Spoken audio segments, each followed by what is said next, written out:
Are you ready to fall asleep with 100 interesting facts from everyday life in 1960s America? Let's begin. 1. Elvis Presley's music shaping teen culture. During the 1950s and early 1960s, Elvis Presley revolutionized American youth culture through his electrifying performances and provocative style. His fusion of rhythm and blues with country music created rock and roll, a genre that spoke directly to teenagers seeking independence from their parents' generation.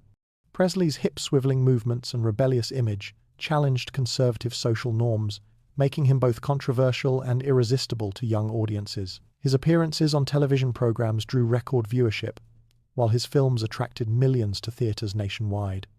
Songs like Heartbreak Hotel, Hound Dog, and Jailhouse Rock became anthems for a generation discovering their own identity. Elvis represented freedom, sexuality, and youthful energy, inspiring countless teenagers to embrace new fashions, attitudes, and behaviors. His influence extended beyond music into hairstyles, clothing choices, and social interactions, fundamentally transforming how American teens express themselves and establishing the template for modern youth culture that persists today. 2. The Beatles' arrival in America, 1964. February 1964 marked a seismic shift in American popular culture when the Beatles landed at New York's Kennedy Airport, greeted by thousands of screaming fans. This event, later dubbed the British Invasion, began with their legendary appearance on The Ed Sullivan Show, watched by approximately 73 million viewers, nearly 40% of the American population. The Liverpool Quartet's mop-top haircuts, matching suits, and infectious melodies captivated audiences across all demographics. Their arrival sparked unprecedented hysteria, with teenage girls fainting at concerts and young men imitating their distinctive style. The Beatles transformed the music industry by writing their own material and demonstrating that rock bands could be both commercially successful and artistically innovative. Their influence extended beyond entertainment, affecting fashion trends, language, and attitudes toward creativity and individualism. Within months, American charts were dominated by British acts, fundamentally altering the cultural landscape and establishing a transatlantic musical dialogue that redefined popular music for generations. 3. First, color television broadcasts. The transition from black and white to color television during the early 1960s represented one of the most significant technological advances in home entertainment. Though color broadcasting technology existed in the 1950s, it wasn't until the early to mid-60s that networks began widespread color programming. NBC led this colorful revolution, branding itself with the iconic peacock logo to promote its color broadcasts. Shows like Bonanza, The Wonderful World of Disney, and The Ed Sullivan Show suddenly burst into living rooms with vibrant hues, transforming the viewing experience. Initially, color television sets were expensive luxury items, costing several $100s equivalent to thousands today. Families would gather around these status symbols, marveling at the lifelike imagery. The technology enhanced everything from sporting events to nature documentaries, making programs more engaging and immersive. By the late 60s, color broadcasting became the standard, fundamentally changing how Americans consumed visual media and setting the stage for modern television. 4. Drive-in movie theaters' popularity. Drive-in movie theaters reached their cultural zenith during the 1950s and 60s, becoming quintessential American entertainment venues. These outdoor cinemas offered families and teenagers a unique social experience, combining Hollywood entertainment with automotive culture. At their peak, over 4,000 drive-ins operated across America, featuring massive screens visible from hundreds of parking spaces. Families appreciated the convenience of watching films while children played on playground equipment or slept in the back seat. For teenagers, drive-ins provided precious privacy away from parental supervision, earning the nickname Passion Pits. The experience included in-car speakers, intermission cartoons promoting snack bar concessions, and double features that lasted well into the night. Drive-ins democratized moviegoing by offering affordable entertainment during an era of growing suburban expansion.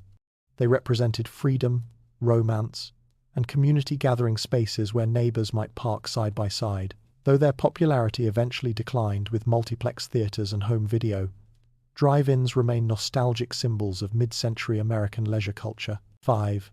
Introduction of Barbie dolls. 1959 witnessed the birth of an American icon when Mattel introduced Barbie at the New York Toy Fair. Created by Ruth Handler, this 11.5-inch fashion doll revolutionized the toy industry by offering girls an aspirational figure rather than baby dolls promoting maternal play. Barbie's adult proportions, fashionable wardrobe, and glamorous lifestyle represented a radical departure from traditional toys. Her debut outfit, a black and white striped swimsuit with signature ponytail, established her as a fashion-forward character. Within the first year, 300,000 Barbies sold, beginning a cultural phenomenon that would span generations. Throughout the 60s, Barbie's universe expanded, with boyfriend Ken, friend Midge, and countless outfits reflecting contemporary fashion trends. She pursued various careers, from nurse to astronaut, subtly suggesting unlimited possibilities for young girls. Despite later controversies regarding body image, Barbie became the best-selling fashion doll in history, influencing fashion, collecting culture, and childhood imagination across the globe, while generating billions in revenue. 6. Saturday morning cartoons tradition. The 1960s established Saturday morning cartoons as a sacred American childhood ritual. Networks discovered that animated programming attracted young audiences while parents slept in, creating a lucrative advertising market for toys, cereals, and children's products. Shows like The Flintstones, The Jetsons, Scooby-Doo, and The Bugs Bunny Show became weekly appointments that defined weekend routines. Children would wake early, pour bowls of sugary cereal, and plant themselves before television sets for 4-hour blocks of uninterrupted animation.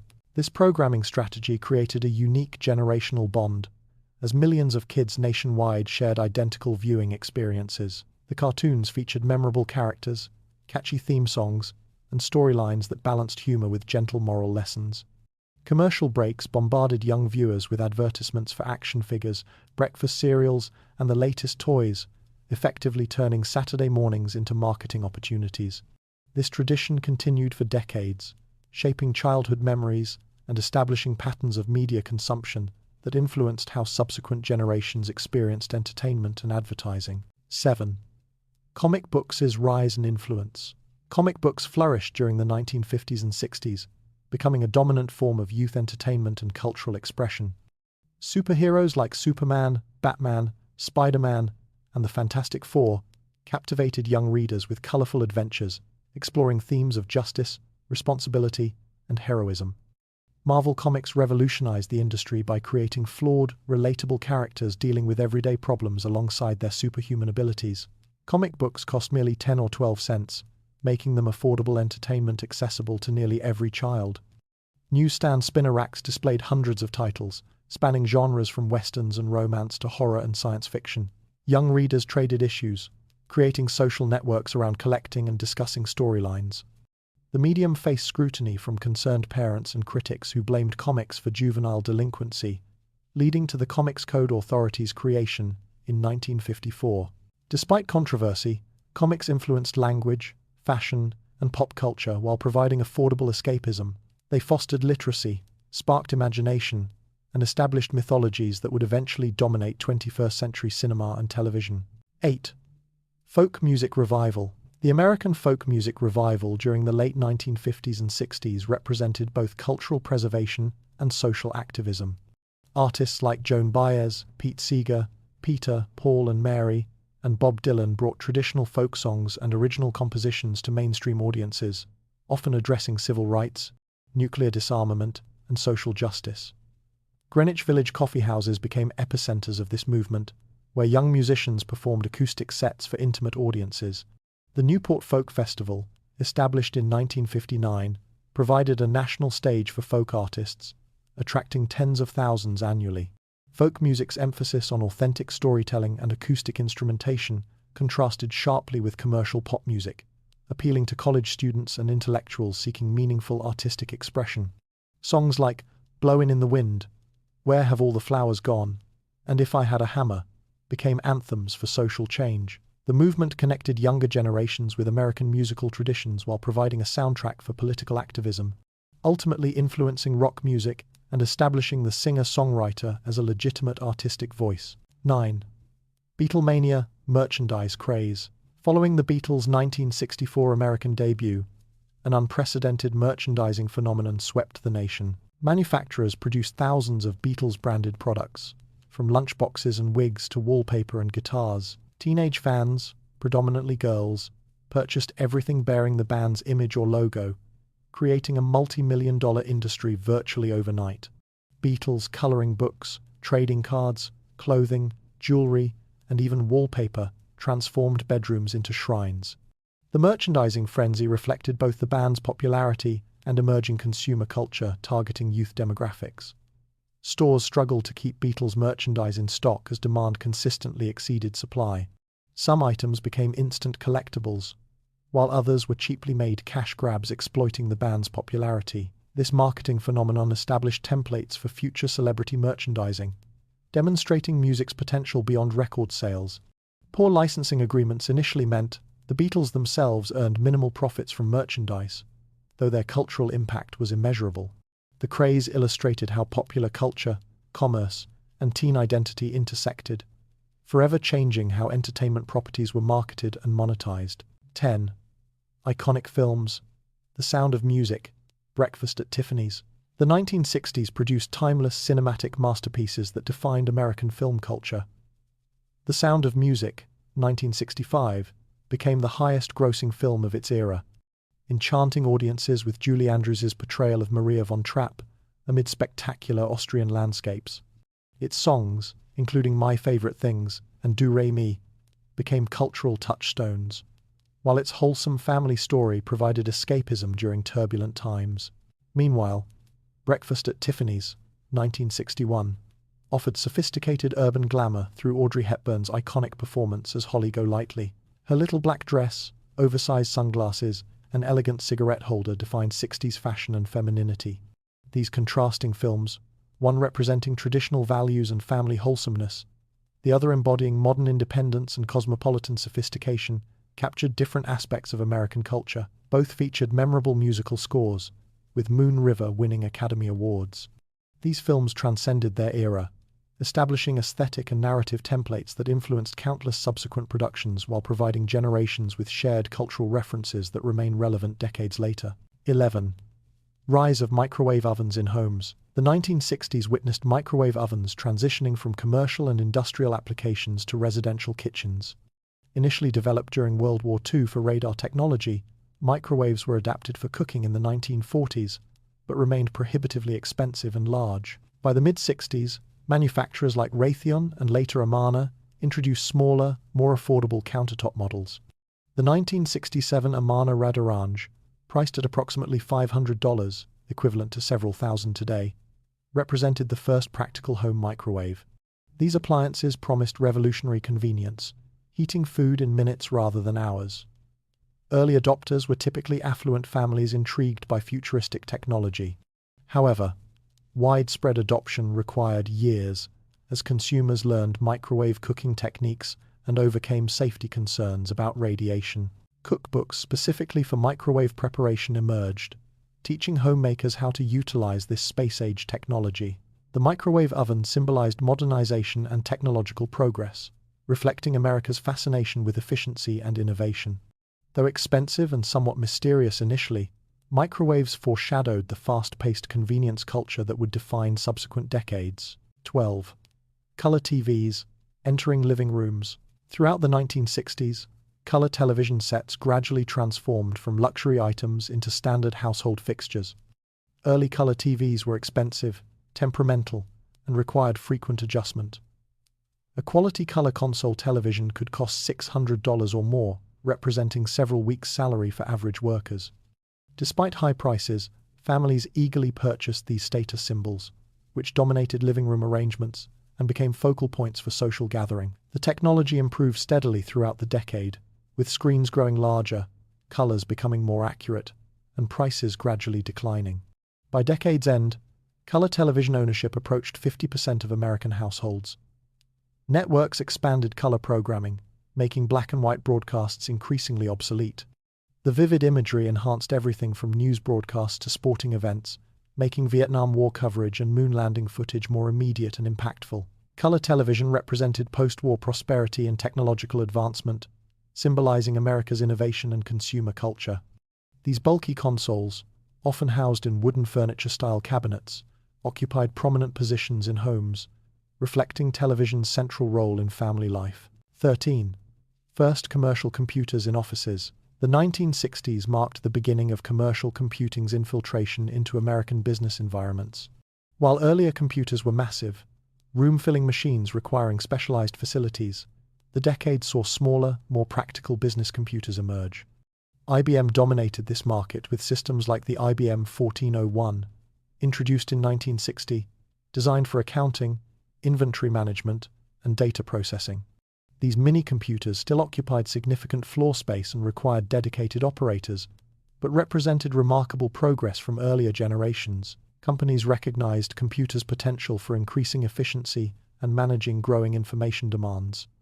Banks, insurance companies, and large corporations began replacing manual bookkeeping systems with computerized alternatives. Programming became a valued skill, creating new career paths for mathematically inclined workers. Despite their primitive nature by modern standards, these systems revolutionized business operations, enabling data analysis previously impossible. The decade established computing as essential business infrastructure rather than scientific curiosity, laying groundwork for the information revolution that would transform society in subsequent decades. 14. Polaroid cameras. Revolutionizing snapshots. Polaroid instant cameras transformed photography during the 1960s, bringing immediate gratification to picture-taking. While Polaroid introduced instant photography in 1948, the 60s saw widespread adoption and technical improvements. The Polaroid Swinger, introduced in 1965 for less than $20, made instant photography affordable for teenagers. These cameras produced photographs within 60 seconds, eliminating the wait associated with traditional film development. Families at birthday parties, tourists at attractions, and teenagers at social events could immediately see and share their pictures. The instant format created unique photographic culture. Images were precious, one-of-a-kind objects without negatives. The distinctive square format with white borders became iconic. Polaroids facilitated spontaneity and experimentation, as photographers could immediately evaluate results and adjust. Artists embraced the medium for its unique aesthetic qualities. While film costs were higher than traditional photography, the convenience and novelty justified expenses for many consumers. Polaroid cameras represented technological innovation, meeting consumer desire for immediacy, foreshadowing later demands for instant digital imagery. 15. Early video game prototypes. The 1960s witnessed pioneering developments in interactive electronic entertainment that would eventually become the video game industry. While commercial video games wouldn't emerge until the 1970s, the 60s saw crucial prototypes and experiments.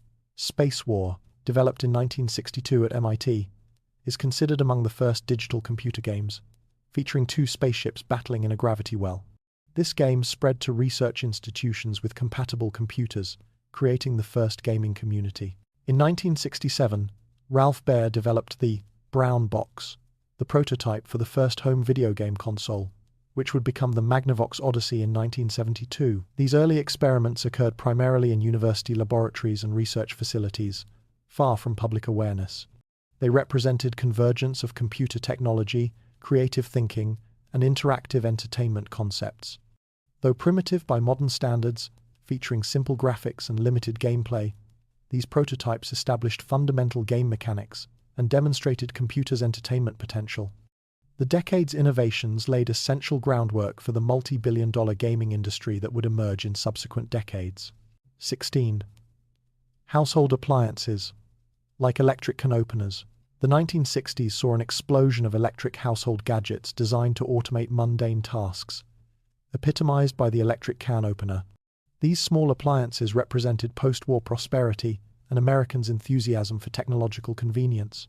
Electric can openers, mounted under cabinets or sitting on countertops, eliminated the manual effort of traditional openers, becoming popular wedding gifts and kitchen staples.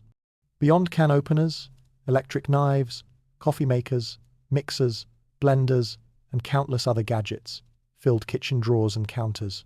Manufacturers aggressively marketed these devices as time savers for busy housewives, promising modern living through automation. Department stores featured extensive housewares, departments showcasing the latest innovations. While many genuinely improved efficiency, others represented questionable necessity, purchased more for novelty than utility. This gadget proliferation reflected American consumer culture's maturity, where disposable income allowed purchasing conveniences previous generations never imagined. These appliances symbolized modernity and domestic sophistication, with kitchens increasingly resembling command centers filled with specialized electrical devices, establishing patterns of consumer behavior and household technology adoption that continue today. 17. Introduction of transistor radios. Transistor radios revolutionized personal entertainment during the late 1950s and throughout the 60s. These portable, battery-powered devices replaced bulky vacuum tube radios, allowing music and news to accompany listeners anywhere. Teenagers particularly embraced transistor radios, which provided private access to rock and roll music away from parental control. The devices were small enough to fit in pockets or purses, with earphone jacks enabling discreet listening. Beach blankets, baseball games, and bedroom nightstands all featured transistor radios tuned to top 40 stations. Japanese manufacturers, particularly Sony, dominated the market with affordable, reliable models that democratized portable entertainment. The transistor radio represented technological miniaturization's triumph and cultural shift toward personal mobile media consumption. These devices connected listeners to broader culture, broadcasting news, music, and advertising directly into individual experience. For teenagers, owning a transistor radio meant independence and connection to peer culture. The technology foreshadowed later portable music devices, from Walkmans to iPods to smartphones, establishing expectations for entertainment anywhere, anytime that define modern media consumption. 18. Air conditioning. Becoming widespread. Air conditioning transitioned from luxury to necessity during the 1960s, fundamentally transforming American living patterns and regional demographics. While invented decades earlier, the 60s saw residential air conditioning become affordable and widespread. Window units and central air systems proliferated in homes, particularly across southern states where summer heat had historically limited productivity and comfort. The technology enabled population migration to Sunbelt states like Arizona, Florida, and Texas, reshaping national demographics. Businesses, shopping malls, movie theaters, and automobiles increasingly featured climate control, creating expectations for year-round comfort. Air conditioning affected architecture, as sealed buildings with artificial climates replaced naturally ventilated structures. The technology improved public health, reducing heat-related deaths and controlling humidity that fostered mold and disease. It increased productivity by creating comfortable work environments regardless of outside temperatures. However, widespread adoption also increased energy consumption dramatically, raising environmental concerns that would intensify in subsequent decades. Air conditioning represented American technological optimism and expectation of controlling nature, fundamentally altering how and where Americans lived, worked, and recreated. 19. First automated teller machines, ATMs. The late 1960s witnessed the emergence of automated teller machines, though widespread adoption wouldn't occur until later decades. The first ATM was installed at Barclays Bank in London in 1967, with American banks following shortly thereafter. These machines represented revolutionary thinking about banking accessibility and automation. Early ATMs were primitive compared to modern versions, often accepting only special vouchers or cards and performing limited transactions. Chemical Bank installed the first ATM in the United States in 1969 at its Rockville Center, New York, branch. Initially, public reception was skeptical.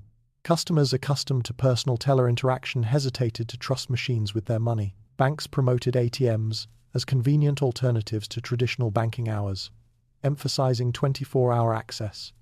The technology required significant infrastructure development, including secure networking and reliable mechanisms for dispensing cash. Early adopters were typically younger, educated customers, comfortable with technology.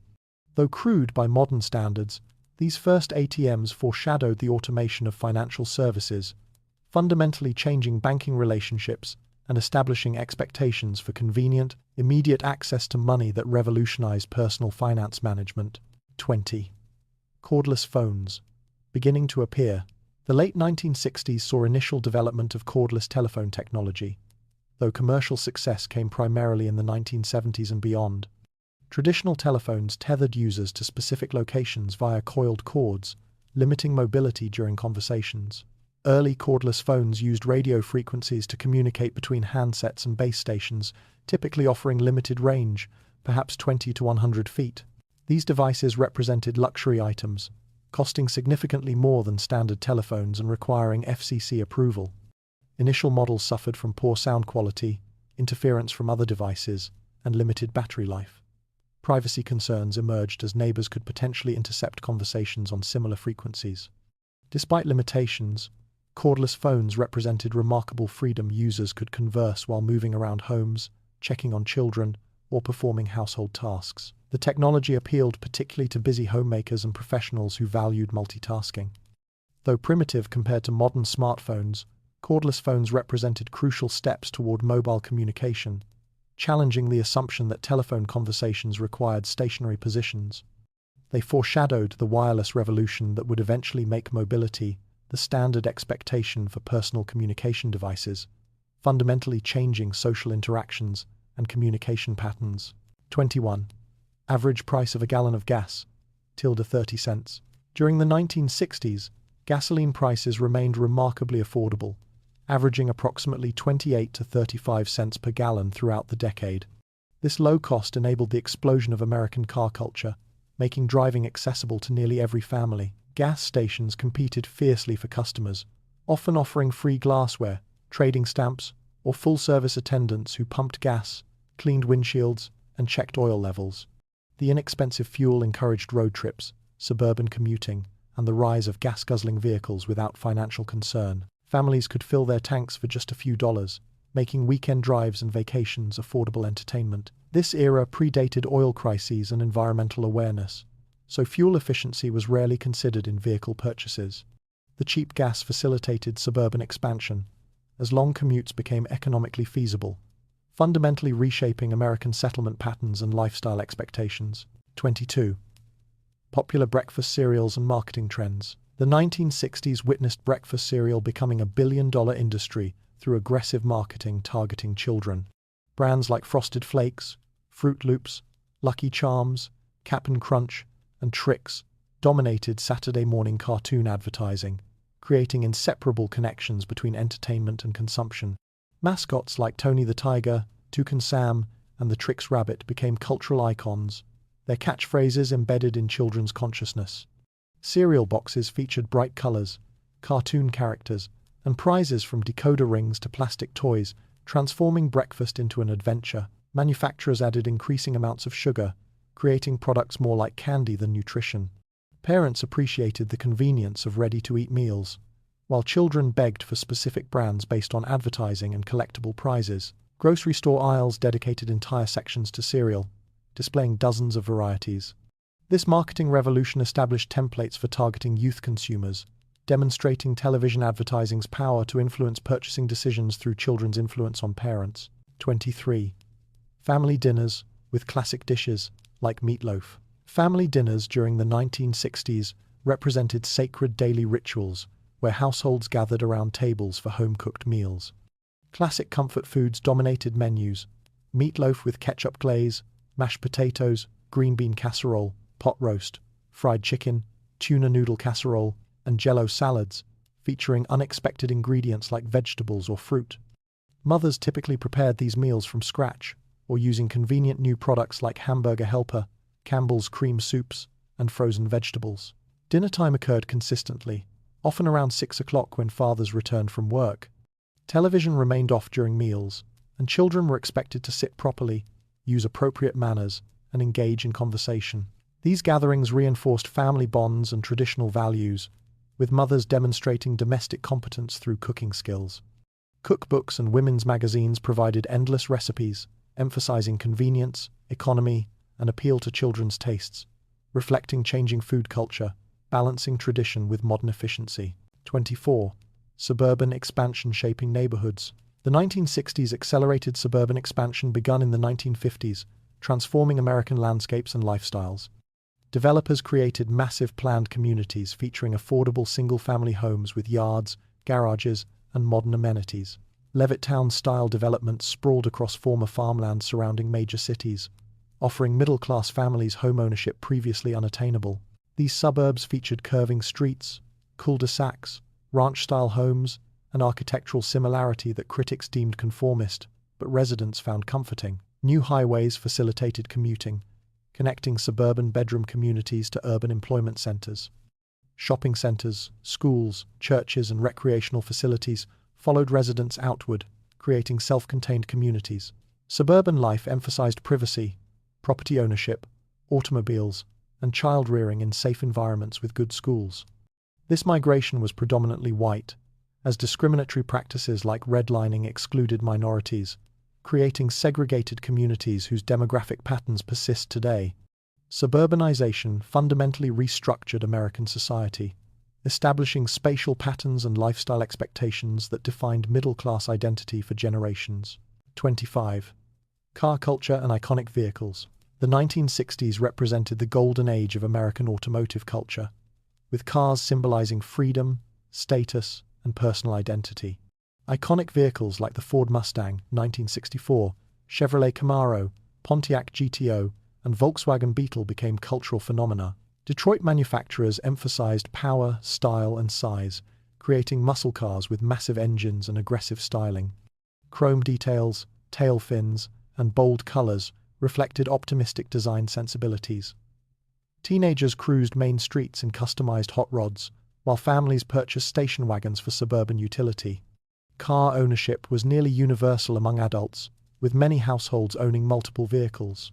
Drive-in restaurants, theaters, and shopping facilitated car-centric lifestyles. Automotive magazines, racing events, and custom car shows celebrated vehicle culture. Cars appeared prominently in music, movies, and advertising, representing American prosperity and technological achievement. This era predated safety regulations and environmental concerns, prioritizing style and performance over efficiency or protection, creating automotive legends still celebrated today. 26. Popular home decor styles. 1960s home decor reflected post-war optimism through bold colors, modern materials, and space-age influences.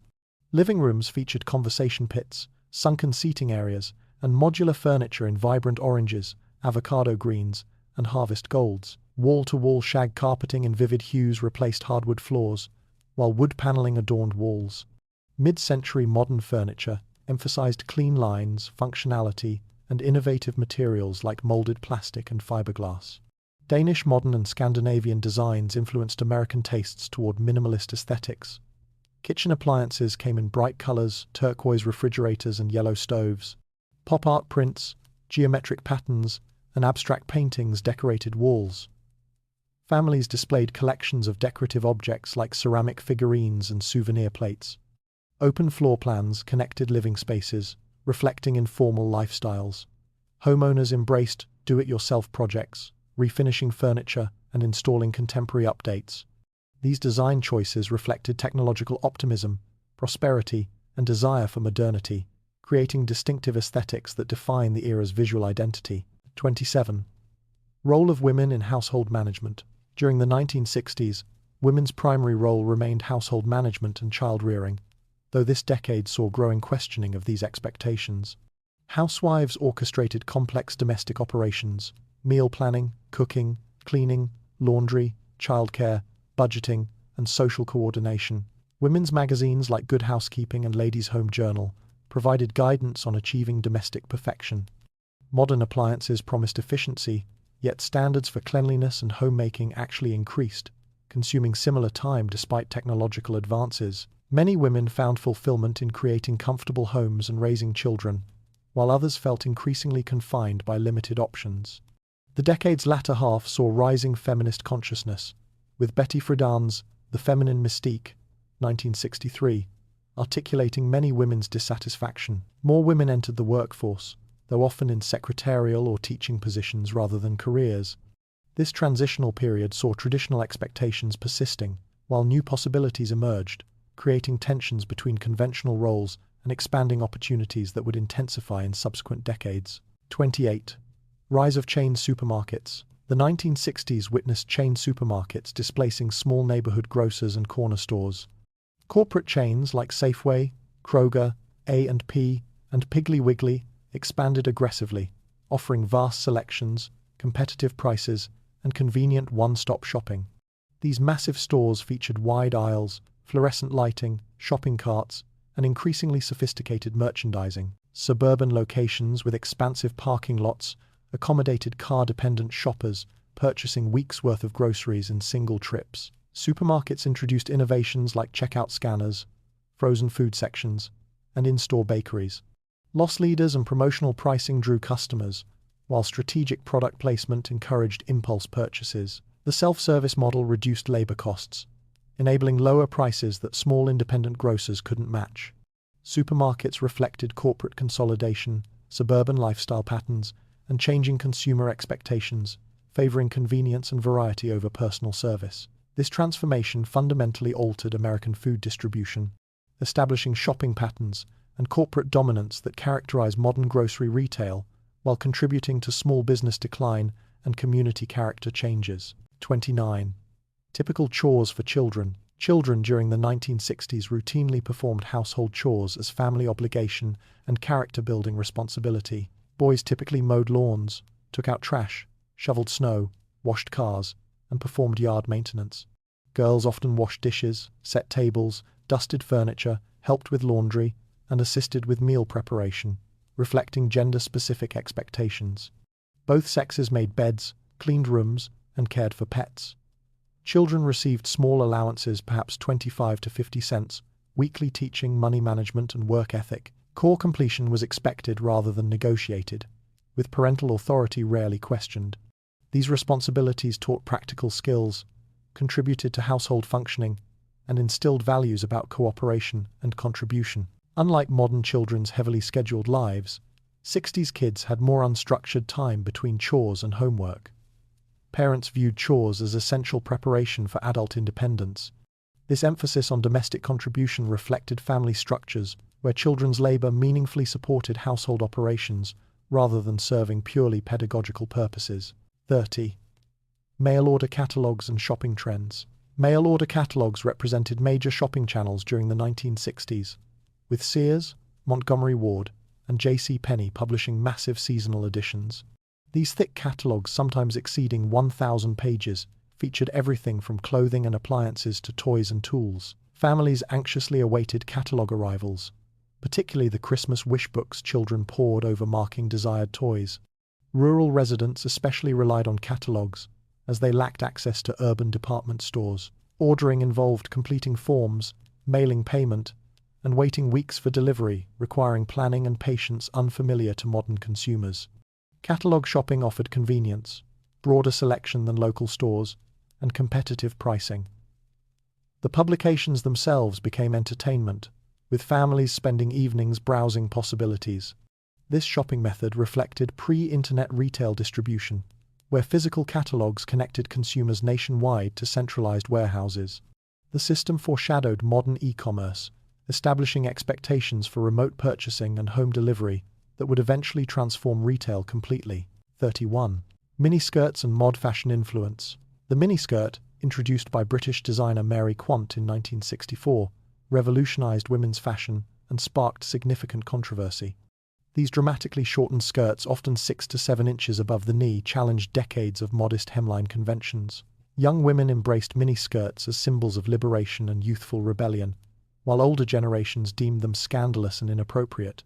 The mod fashion movement from London influenced American youth culture, featuring bold geometric patterns, bright colors, go-go boots, and op-art designs. Models like Twiggy popularized the look's accompanying aesthetic: extremely thin figures, dramatic eye makeup, and cropped hair. Miniskirts appeared everywhere on college campuses, city streets, and eventually workplaces, though many institutions banned them. The style reflected broader cultural shifts toward youth empowerment, sexual liberation, and rejection of traditional authority. Fashion became generational battleground, with clothing choices expressing identity and values. This transformation established youth as fashion arbiters, permanently altering industry dynamics and demonstrating fashion's role in social change. 32. Men's suits and ties in professional life. Professional men during the 1960s adhered to strict dress codes requiring suits and ties daily. Business attire meant dark suits, navy, grey, or black with white dress shirts, conservative ties, polished leather shoes, and fedora or trilby hats. The Mad Men aesthetic dominated corporate America, with executives, salesmen, teachers, and office workers uniformly dressed formally. Suit jackets featured narrow lapels and trim cuts reflecting contemporary styling, though conservative compared to later decades. Men owned multiple suits, rotating them throughout work weeks, with Sunday suits reserved for church. This uniformity signaled professionalism, respectability, and conformity to corporate culture. Casual Fridays didn't exist. Even weekend activities often required sport coats and slacks. The decade's later years saw slight loosening, with turtlenecks occasionally replacing ties among younger professionals and creative fields. However, formal business attire remained standard, reflecting hierarchical workplace cultures and clear distinctions between professional and casual contexts that would gradually erode in subsequent decades. 33. Popular hairstyles. Beehives. Bouffants. Women's hairstyles during the early to mid-1960s featured dramatic volume through teasing, hairspray, and architectural construction. The beehive, reaching peak popularity around 1960 to 64, involved backcombing hair into towering cone shapes, requiring significant time, skill, and product. Bouffant styles created rounded volume through similar techniques, softening the beehive's extreme height while maintaining impressive lift. Women visited salons weekly for styling, then slept carefully on special pillows to preserve elaborate creations between appointments. Massive quantities of hairspray, often entire cans weekly, maintained these gravity-defying structures. First Lady Jackie Kennedy popularized the bouffant, making it aspirational for American women. These styles required significant commitment and symbolized feminine glamour and sophistication. The decade's later years saw younger women adopting straighter, longer styles influenced by hippie culture and British mod looks.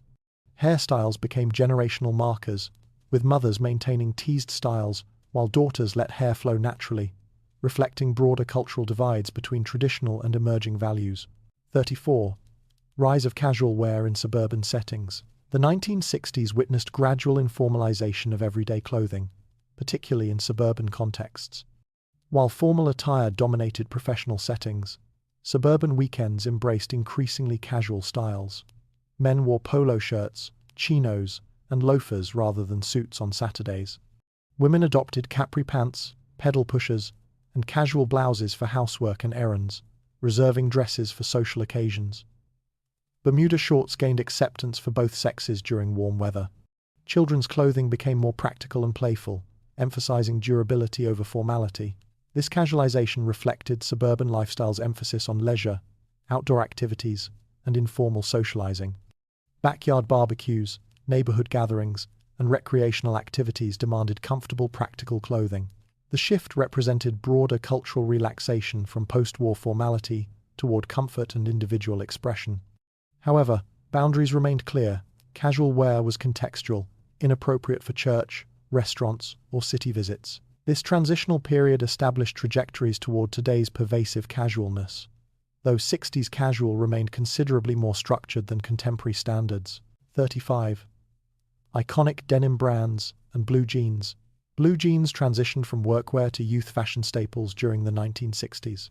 Brands like Levi's, Lee, and Wrangler dominated the market, with Levi's 501 becoming iconic. Initially associated with laborers, cowboys, and rebels, jeans gained mainstream acceptance as baby boomers adopted them as symbols of casual authenticity and anti-establishment attitudes. Teenagers wore jeans everywhere despite many schools and restaurants banning them as inappropriate. The rugged durability and democratic nature, rich and poor wore identical jeans, appealed to 60s youth culture's egalitarian ideals. Customization became popular, with teens embroidering, patching, and distressing jeans to express individuality. By decade's end, designer jeans emerged, transforming utilitarian garments into fashion statements. Jeans represented generational identity, casual American style, and rejection of formal conventions. Their acceptance reflected broader cultural shifts toward informality and youth influence. This transformation established denim as American fashion essential, with jeans becoming globally recognized symbols of American culture and casual style. 36. Introduction of polyester fabrics. Polyester fabrics gained significant market presence during the 1960s, promising revolutionary convenience through wrinkle resistance and easy care. DuPont and other chemical companies aggressively marketed synthetic fabrics as modern alternatives to natural fibers, requiring ironing and special handling. Polyester blends appeared in clothing from business suits to casual wear, offering durability and shape retention. Wash and wear became a powerful selling point for busy consumers, particularly women managing household laundry. Double-knit polyester suits in bright colors became fashionable for both sexes by late decade. The fabric's affordability made fashionable clothing accessible to broader populations. However, polyester had drawbacks: poor breathability, tendency to pill, static electricity, and eventual reputation for cheapness. The material symbolized space-age optimism about chemistry, solving practical problems, though later decades would see backlash against synthetic fabrics. Polyester's introduction reflected changing consumer priorities, favoring convenience over natural materials, establishing patterns where technological innovation drove fashion industry transformation. 37. Sock hop fashion for teens. Sock hops in formal school dances where students removed shoes to protect gymnasium floors defined teenage social culture during the 1950s into the early 60s. Fashion for these events emphasized fun, youth, and dancing comfort. Girls wore full-circle skirts or swing dresses, often with crinolines creating dramatic movement while dancing, paired with saddle shoes, bobby socks, and cardigans. Poodle skirts featuring felt appliques remained popular. Boys wore chinos or jeans with button-down shirts, sweaters, and white socks. These events were chaperoned, wholesome affairs emphasizing clean-cut appearance and appropriate behavior. Sock hop fashion reflected innocent youth culture before mid-60s. Cultural Revolution introduced more provocative styles. The aesthetic emphasized American teenage identity, casual yet respectable, energetic yet controlled. These gatherings and associated fashion created shared generational experiences, establishing social patterns and style conventions that defined early 60s adolescence, before counterculture movements transformed youth culture dramatically. 38. Influence of Hollywood on style. Hollywood exerted tremendous influence on 1960s fashion, with movie stars establishing trends millions emulated. Audrey Hepburn's elegant sophistication in films like Breakfast at Tiffany's inspired countless women to adopt little black dresses, oversized sunglasses, and refined accessories. Elizabeth Taylor's glamorous beauty set, makeup, and jewelry standards. Male stars like Paul Newman, Steve McQueen, and James Dean popularized cool casual masculinity through jeans, leather jackets, and understated style. Fashion designers created costumes specifically to establish trends, understanding film's promotional power. Fan magazines extensively covered celebrity fashion, providing detailed descriptions and shopping guidance. Hairstyles, makeup techniques, and accessory choices seen on screen appeared in stores within weeks. Hollywood represented aspirational lifestyle and beauty standards, making stars powerful style arbiters. This influence reflected media's growing power in shaping consumer desires and establishing cultural standards. The relationship between entertainment and fashion grew increasingly symbiotic, establishing patterns where celebrity culture drives consumption that characterizes modern fashion industry. 39.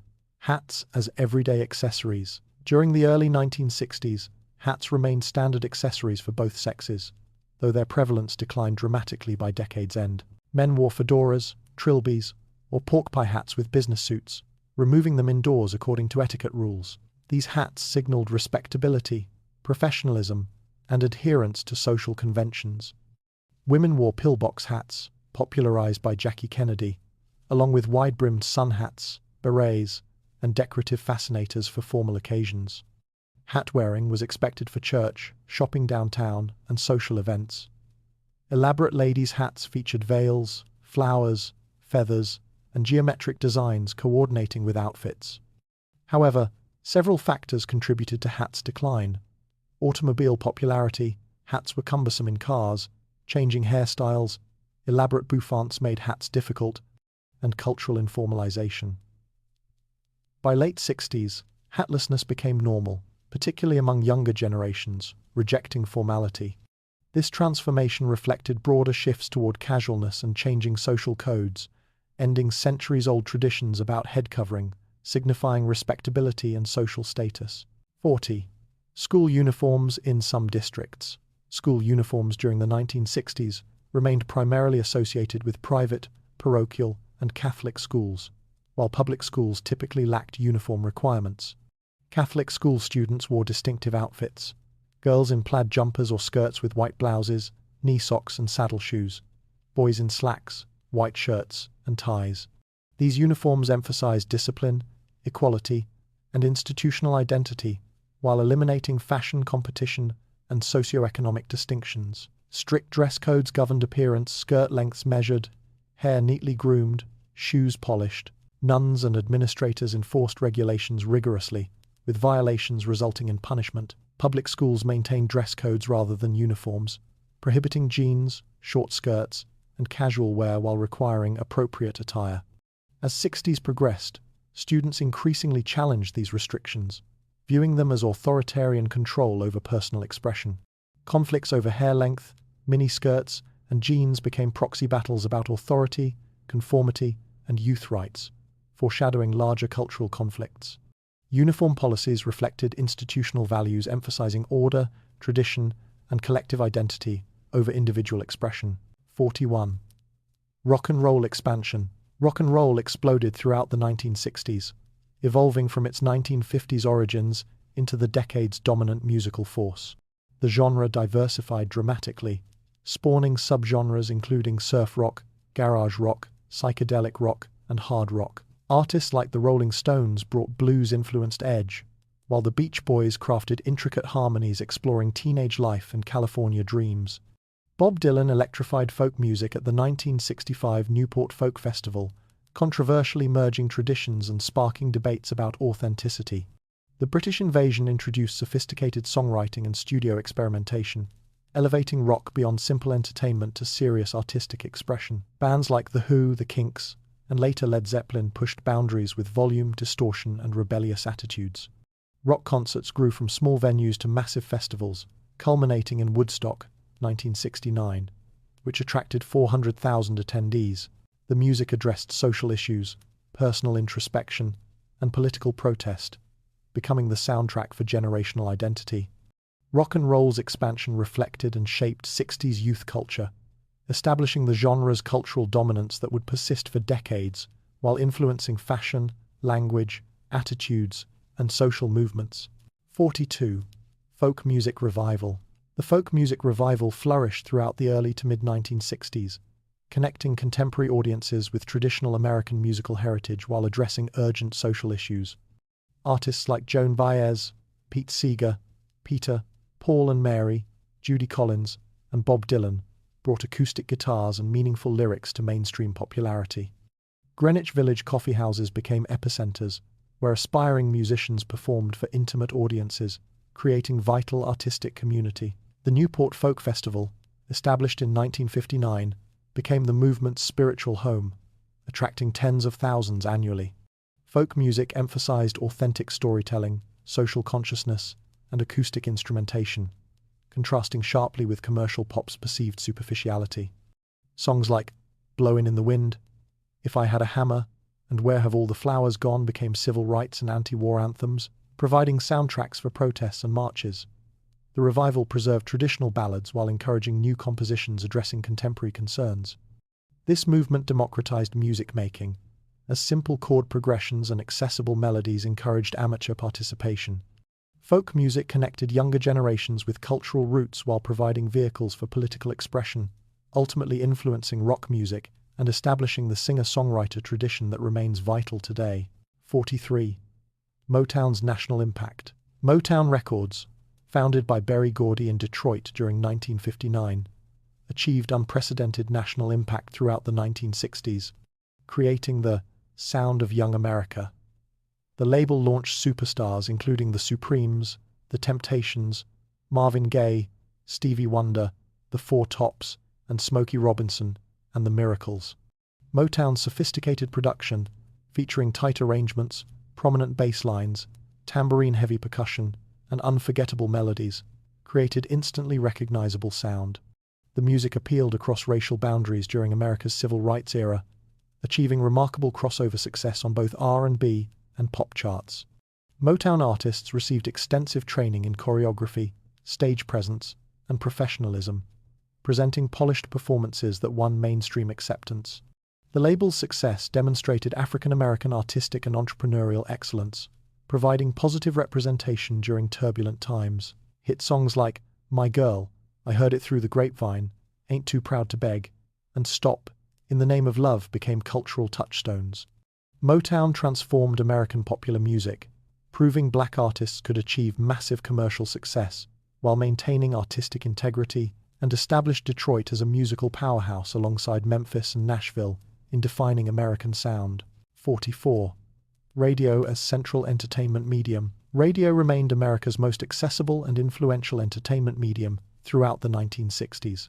Despite television's growing dominance, AM radio stations formatted programming around top 40 hits, with charismatic disc jockeys becoming local celebrities through distinctive personalities and audience rapport. DJs like Wolfman Jack, Murray the K, and Cousin Brucey commanded enormous influence, effectively breaking hit records through airplay decisions. Transistor radios enabled portable listening, making radio constant companion for teenagers at beaches, parks, and bedrooms. Families relied on radio for news, weather, sports broadcasts, and entertainment during commutes. Talk radio emerged, offering opinion and discussion programming. Radio advertising remained a crucial marketing channel, with jingles and repeated commercials embedding products in listeners' consciousness. Station loyalty was intense, with audiences identifying strongly with particular stations' musical formats and personalities. Radio connected dispersed communities through shared listening experiences, creating cultural cohesion. The medium adapted successfully to television competition by emphasizing mobility, immediacy, and music programming, rather than dramatic shows that migrated to TV. Radio's intimacy and accessibility made it irreplaceable companion medium, establishing patterns of use that persist even in the digital age. 45. Teen dance clubs emerging.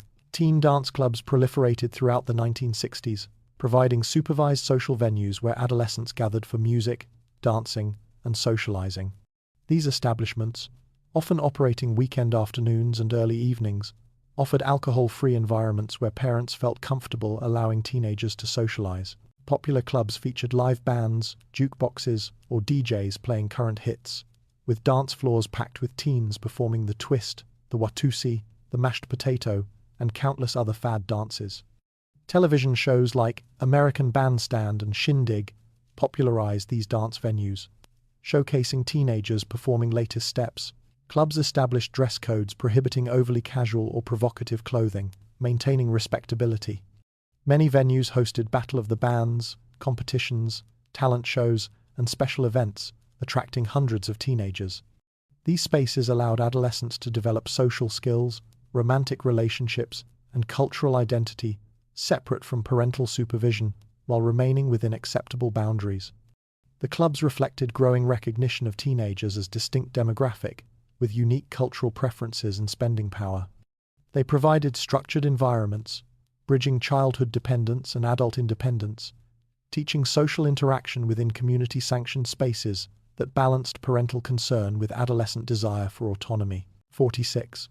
Surf music trends. Surf music dominated early 1960s popular culture, particularly in California, capturing the exhilaration and carefree lifestyle associated with beach culture.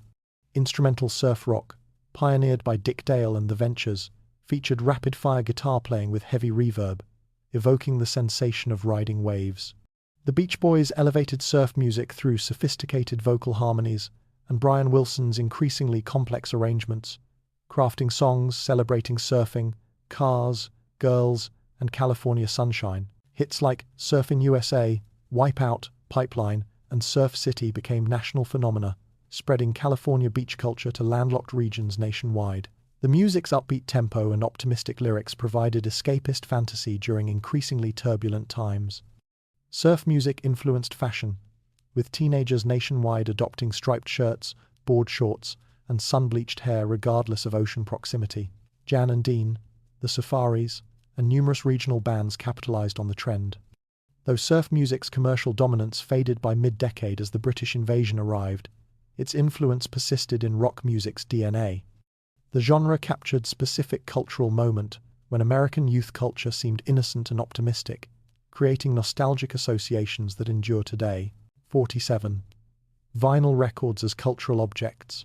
Vinyl records during the 1960s transcended mere music delivery to become significant cultural objects and prized possessions. 45 RPM singles cost approximately $1, making them affordable for teenagers who collected favorites, creating personal libraries reflecting identity and taste. Long-playing albums, LPs, offered deeper artistic statements, with artists crafting cohesive collections rather than random song compilations. Album artwork became important artistic expression, with covers by designers and photographers becoming collectible art. The Beatles' Sgt. Pepper's Lonely Hearts Club Band, 1967, exemplified albums as complete artistic experiences, with elaborate packaging and conceptual unity. Teenagers decorated bedroom walls with favorite album covers, while audiophiles invested in quality turntables and speakers to optimize sound. Record collecting became a serious hobby, with enthusiasts hunting rare pressings and imports. The physical act of selecting, handling, and playing records created ritual and connection to music impossible with radio. Record stores became social destinations, where clerks offered recommendations and customers discovered new artists. Vinyl's tangible nature, large format artwork, and superior sound quality, compared to period alternatives, made records beloved objects rather than disposable commodities, fostering deep relationships between listeners and music. 48. Influence of jazz and blues. Jazz and blues profoundly influenced 1960s popular music, despite occupying smaller commercial market share than rock and pop. Jazz continued evolving through modal jazz, free jazz, and fusion experiments by artists like Miles Davis, John Coltrane, and Ornette Coleman, pushing artistic boundaries and inspiring rock musicians' improvisational approaches. Blues experienced significant revival, with British musicians like the Rolling Stones, Eric Clapton, and Led Zeppelin introducing young audiences to American blues legends such as Muddy Waters, Howlin' Wolf, and B.B. King. This British blues invasion paradoxically reintroduced American youth to their own musical heritage. Chicago and Detroit maintained vibrant blues scenes, while folk blues artists like Mississippi John Hurt found new audiences. Jazz-influenced pop emerged through artists like Sergio Mendes and Herb Alpert, achieving mainstream success. Blues, structures, scales, and emotional intensity formed foundations for rock music, with virtually every major rock guitarist studying blues techniques. Both genres represented authenticity and emotional depth, influencing not just musical technique, but attitudes about artistic integrity and expression. Jazz and blues provided historical continuity, connecting 60s innovation with earlier American musical traditions, while their emphasis on improvisation and personal expression aligned with decades' creative experimentation. 49. First FM radio stations gaining popularity. FM radio began gaining significant traction during the late 1960s after decades of AM dominance. FM offered superior sound quality, with wider frequency response and stereo capability, appealing to serious music listeners and audiophiles. Initially, FM stations struggled commercially, often simulcasting AM programming or playing elevator music. However, the FCC's 1965 ruling, prohibiting excessive AM, divided by FM simulcasting forced stations to develop unique FM programming. Progressive rock formats emerged, featuring album cuts rather than singles, extended songs, and adventurous programming impossible on top 40 AM stations. DJs received greater freedom, playing entire album sides and offering thoughtful commentary. FM attracted college students and sophisticated listeners, appreciating higher fidelity and album-oriented approach. Classical music stations migrated to FM, leveraging superior sound reproduction. Advertisers initially overlooked FM's smaller, but demographically desirable audiences, allowing experimental programming. The technology required new receivers, initially expensive but becoming standard by decade's end. FM's growth reflected increasing musical sophistication, desire for alternatives to formulaic AM programming, and technological advancement. This transition established FM's eventual dominance, fundamentally transforming radio industry and listening patterns, while creating space for artistic and countercultural content that AM's commercial constraints suppressed. 50. Music charts shaping teen culture. Music charts during the 1960s wielded tremendous influence over teen culture, with Billboard's Hot 100 serving as authoritative ranking determining hit status. Weekly chart positions obsessed fans, who memorized rankings, debated relative merits, and purchased records partly to influence chart performance. Radio stations programmed based on chart positions, creating self-reinforcing cycles where airplay influenced sales, which influenced airplay. Television shows like American Bandstand featured chart toppers, further reinforcing their cultural importance. Charts functioned as shared cultural reference points, enabling teenagers nationwide to participate in common conversation regardless of geographic location. Regional variations existed, but national charts created unprecedented cultural homogeneity. The chart system commodified music while democratizing success. Theoretically, any song could reach number one based on sales and airplay, rather than industry connections alone. Record labels strategically promoted singles to achieve chart success, investing heavily in payola, despite its illegality, and promotional campaigns. Charts transformed music consumption from passive listening to active participation, with fans feeling invested in favorite artists' success. This system established patterns where commercial success and artistic merit became intertwined, creating tensions between artistic integrity and commercial appeal that characterize popular music today. 51. Popularity of baseball and football. Baseball and football dominated American sports culture throughout the 1960s, attracting massive audiences and shaping national conversation.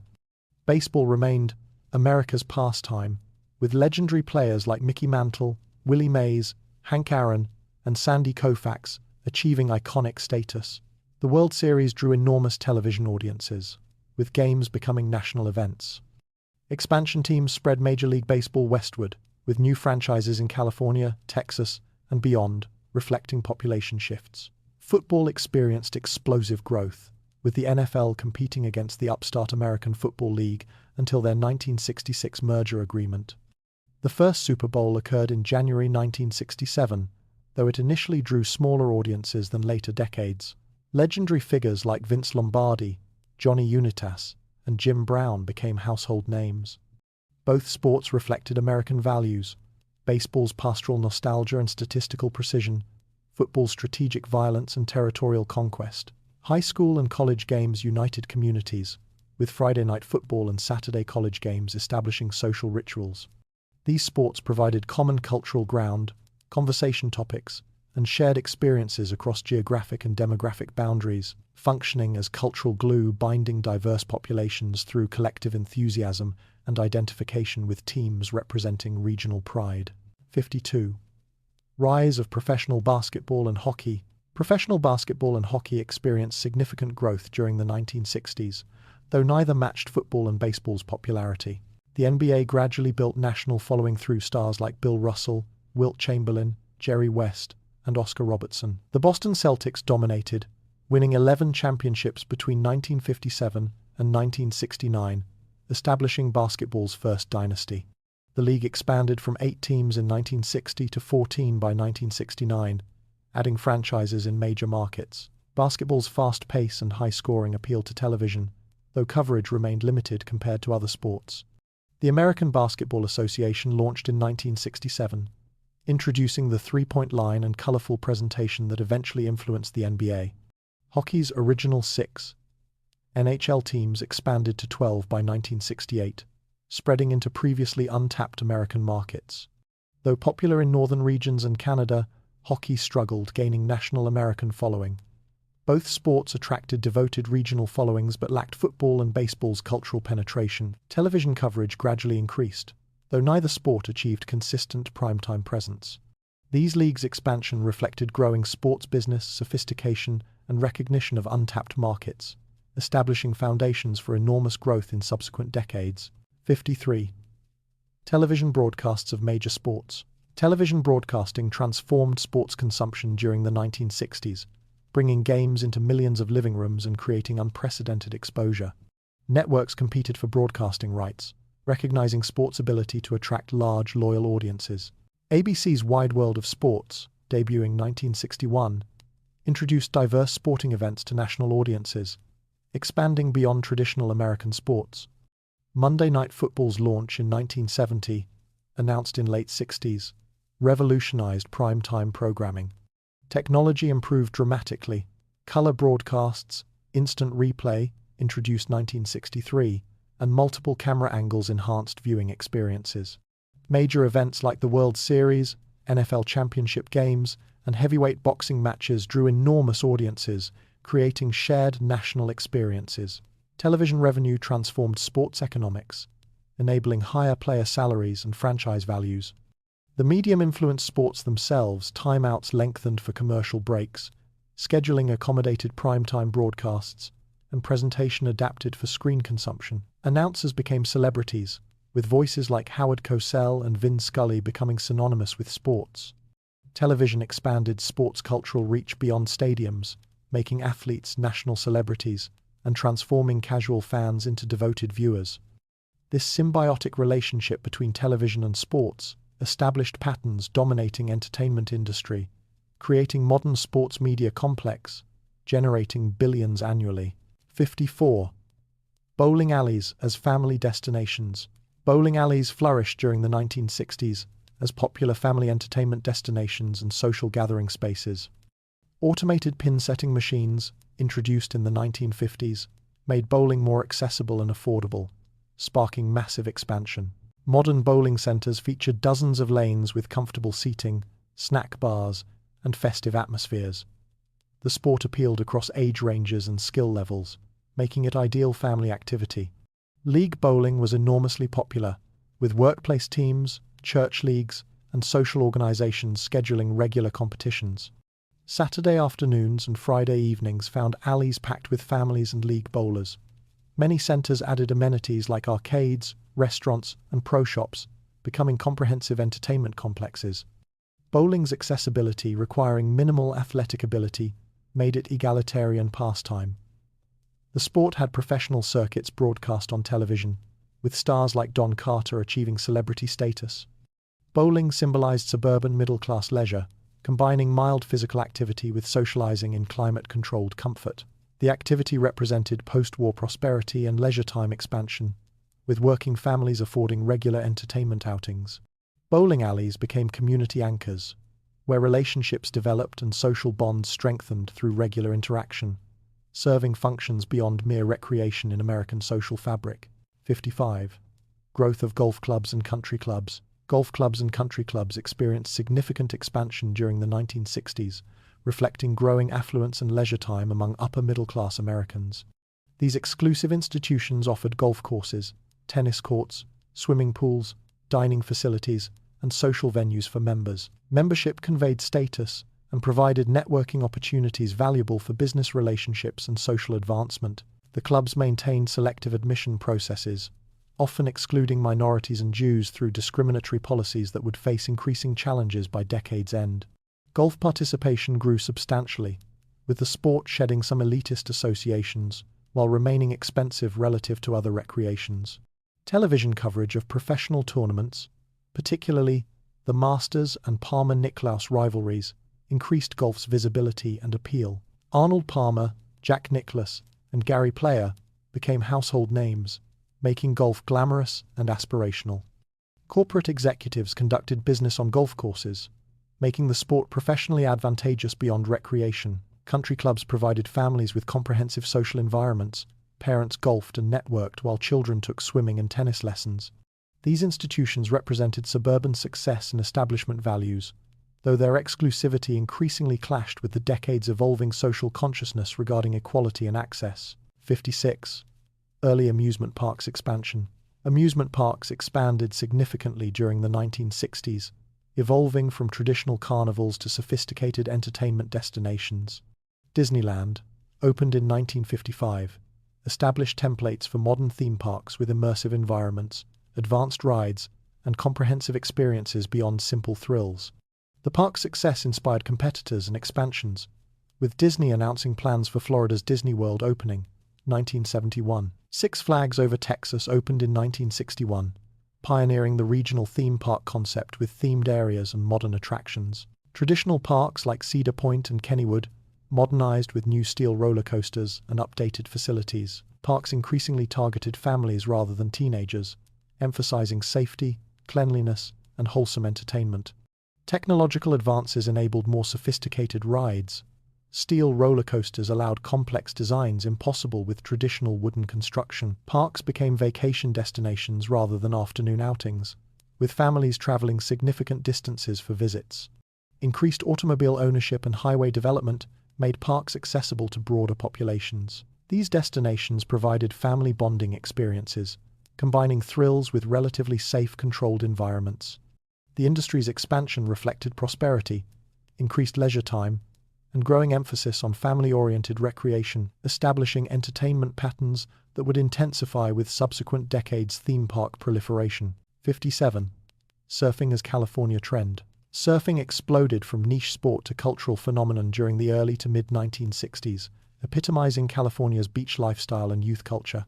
Improved surfboard technology, particularly lightweight fiberglass boards replacing heavy wooden predecessors, made the sport more accessible. California beaches from Malibu to Huntington Beach became epicenters, where tanned surfers waited for perfect waves, creating distinctive subculture with unique language, fashion, and values. Films like Gidget, 1959, and The Endless Summer, 1966, introduced mainstream audiences to surfing's appeal and lifestyle. The Beach Boys' music provided soundtrack, romanticizing surfing and spreading California beach culture nationwide and internationally.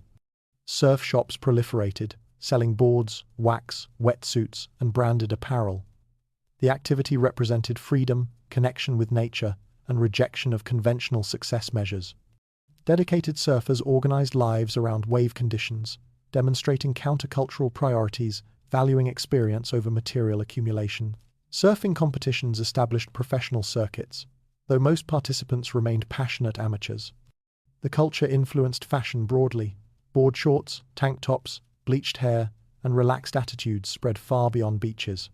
Surfing embodied California's image as youth culture capital, exporting lifestyle ideals that shaped American and global perceptions of leisure, freedom, and alternative living. 58. Hiking and camping gaining popularity. Hiking and camping experienced surging popularity during the 1960s as Americans increasingly sought outdoor recreation and nature experiences. Post-war prosperity enabled families to purchase camping equipment, travel to national parks, and dedicate vacation time to outdoor pursuits. National park visitation increased dramatically, with parks like Yellowstone, Yosemite, and Grand Canyon attracting millions annually. The Sierra Club and similar organizations promoted wilderness preservation while encouraging responsible outdoor recreation. Improved equipment, lightweight tents, portable stoves, sleeping bags made camping more comfortable and accessible.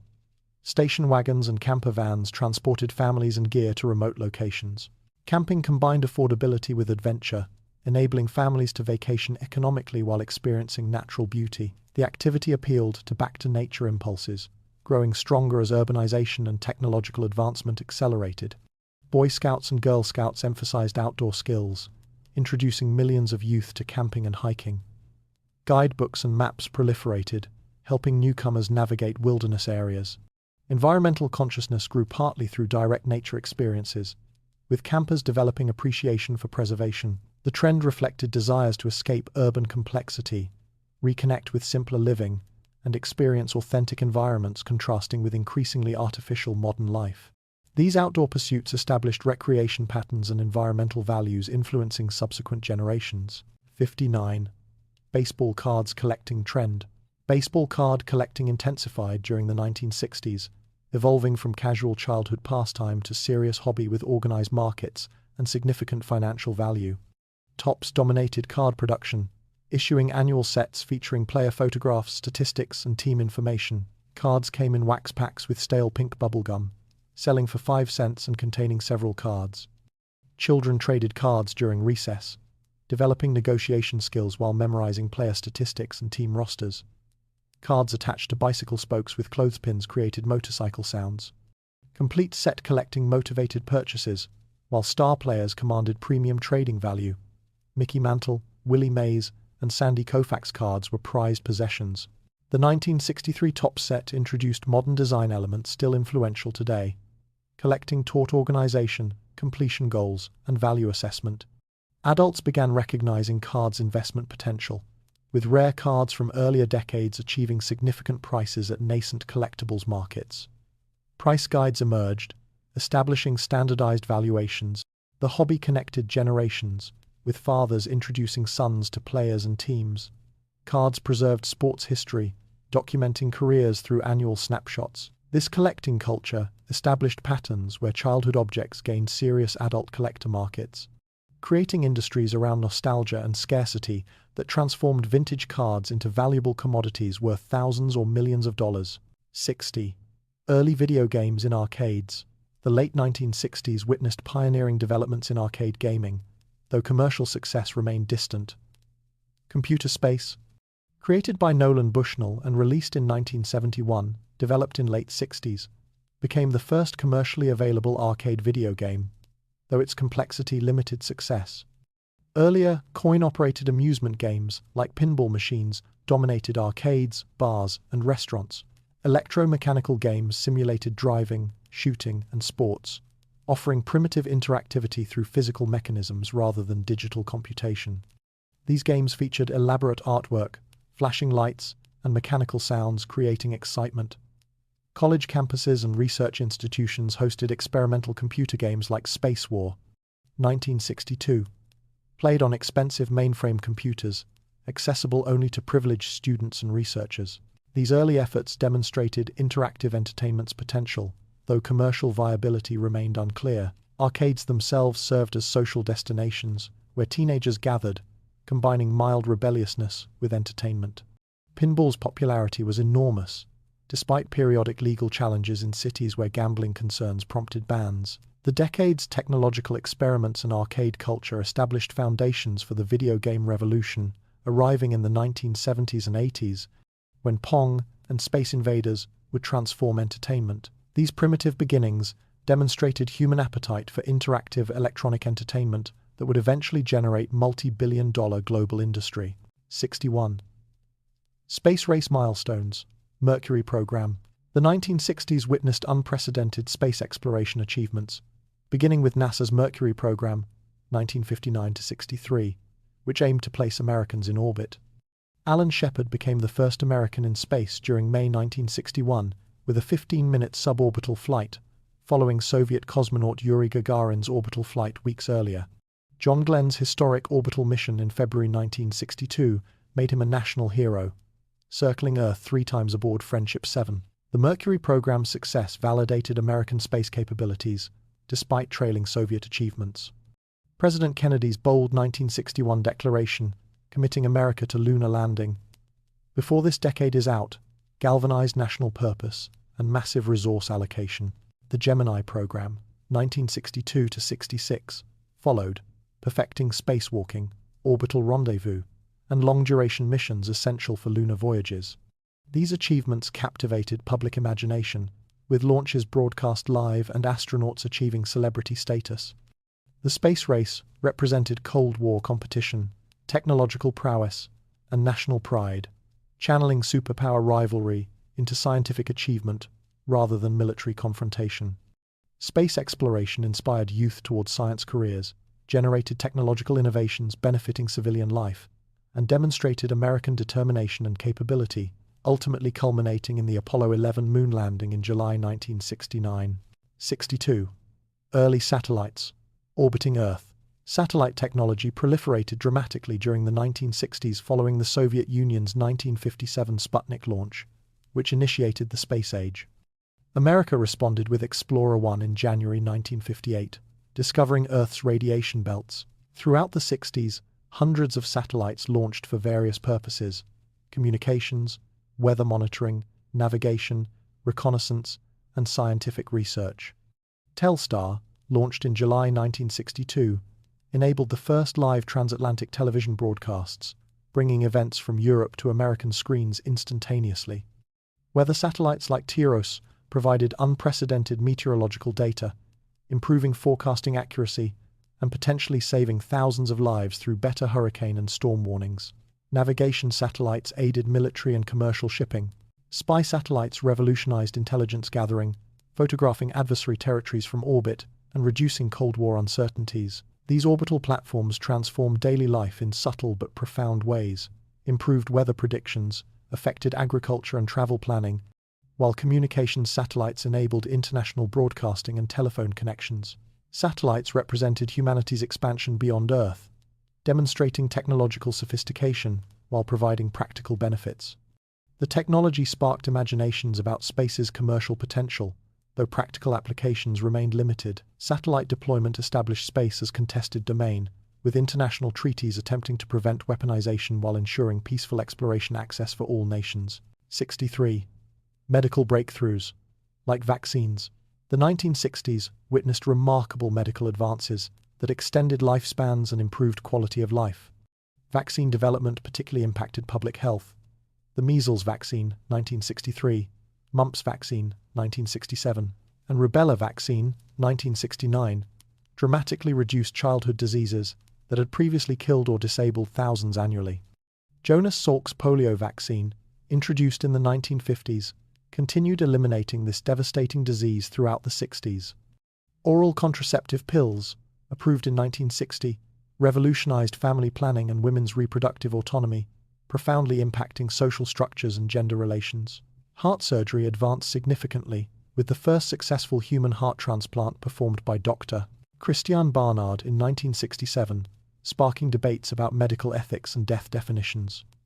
Kidney dialysis became more practical, extending lives of renal failure patients. Antibiotics continued improving, treating previously fatal infections routinely. Cardiac care units in hospitals improved heart attack survival rates. However, medical care remained expensive and unevenly distributed, with rural and minority populations often lacking access to advances. These breakthroughs reflected growing research investment, pharmaceutical industry expansion, and increasing scientific understanding of human biology. Medicine transitioned from primarily treating symptoms to preventing diseases and performing previously impossible interventions, establishing expectations for continuous medical progress. 64. Plastic innovations in daily products. Plastic materials revolutionized consumer products throughout the 1960s, offering lightweight, durable, and inexpensive alternatives to traditional materials. Tupperware parties became social phenomena, with homemakers gathering to purchase plastic food storage containers featuring innovative airtight seals. Plastic replaced glass, metal, and wood in countless applications: dishes, toys, furniture, packaging, and household items. Melamine dinnerware offered durability for families with children, while colorful plastic furniture in bright oranges, yellows, and reds reflected modern design aesthetics. Vinyl records, plastic credit cards, and polyethylene packaging became ubiquitous. The material's moldability enabled complex shapes and mass production impossible with traditional materials, reducing costs and increasing accessibility. Plastic toys dominated children's markets. Barbie dolls, frisbees, hula hoops, and countless other items exploited plastic's versatility. Packaging innovations extended food shelf life and improved distribution efficiency. Plastic represented modernity, progress, and scientific achievement, with few questioning environmental consequences that would later become apparent. Chemical companies aggressively promoted plastic applications, developing new formulations for specific uses. The material's prevalence reflected post-war consumer culture's emphasis on convenience, disposability, and technological solutions to everyday challenges. Plastic fundamentally transformed material culture, establishing dependencies on synthetic materials that define modern consumption patterns while creating environmental legacies still unfolding. 65. Growth of television broadcasting networks. Television networks experienced explosive growth during the 1960s, consolidating media power and shaping American culture. The three major networks, NBC, CBS, and ABC, dominated programming, reaching over 90% of American households by decade's end. Networks expanded news divisions, with evening newscasts extending from 15 to 30 minutes in 1963, making anchors like Walter Cronkite and Huntley Brinkley trusted national figures. Color broadcasting expanded dramatically, with NBC leading through its parent company RCA's interest in selling color televisions. Networks invested heavily in original programming, creating iconic shows spanning genres: situation comedies, westerns, variety shows, dramas, and game shows. Primetime schedules became cultural battlegrounds, where networks competed for ratings, determining advertising revenues worth millions. Television coverage of major events, political conventions, assassinations, moon landing, created shared national experiences impossible in previous eras. The medium's influence concerned critics who worried about content quality, violence effects, and manipulation potential. Networks faced increasing pressure regarding representation and content standards. Public broadcasting emerged as alternative, with PBS founded in 1969 offering educational and cultural programming. Television's consolidation created unprecedented media concentration, with 3 corporations controlling information flow to millions, raising questions about diversity, bias, and democratic discourse that remain relevant today. 66. Early environmental awareness in urban areas. Environmental awareness began emerging during the 1960s, particularly regarding urban pollution's visible effects. Los Angeles's notorious smog, London's deadly 1952 Great Smog aftermath, and industrial pollution's obvious impacts sparked growing concern about environmental degradation. Rachel Carson's Silent Spring, 1962, catalyzed environmental movement by documenting pesticides' ecological damage, though initially facing fierce chemical industry opposition. Urban waterways like the Cuyahoga River in Cleveland became so polluted they occasionally caught fire, dramatizing water contamination. Air pollution visibly darkened skies in industrial cities, causing respiratory problems and reducing visibility. Early activists began connecting human activities to environmental consequences, challenging assumptions about unlimited natural resources and absorption capacities. The first Earth Day wouldn't occur until 1970, but 60s activism laid groundwork through grassroots organizing and scientific research. Concerns remained primarily local rather than global, focusing on visible pollution, affecting immediate health rather than climate change or ecosystem collapse. Conservation movements preserved wilderness areas, while urban activists fought pollution sources. This emerging consciousness represented significant shift from post-war optimism about technological solutions and economic growth, introducing questions about progress's costs that would intensify in subsequent decades, fundamentally challenging industrial practices and consumption patterns. 67. Introduction of color photography techniques. Color photography became increasingly accessible and sophisticated during the 1960s, though black and white remained predominant for amateur and professional photography.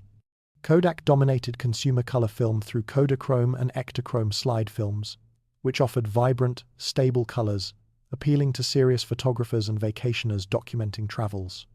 Kodacolor print film made color snapshots more accessible, though processing costs exceeded black and white alternatives.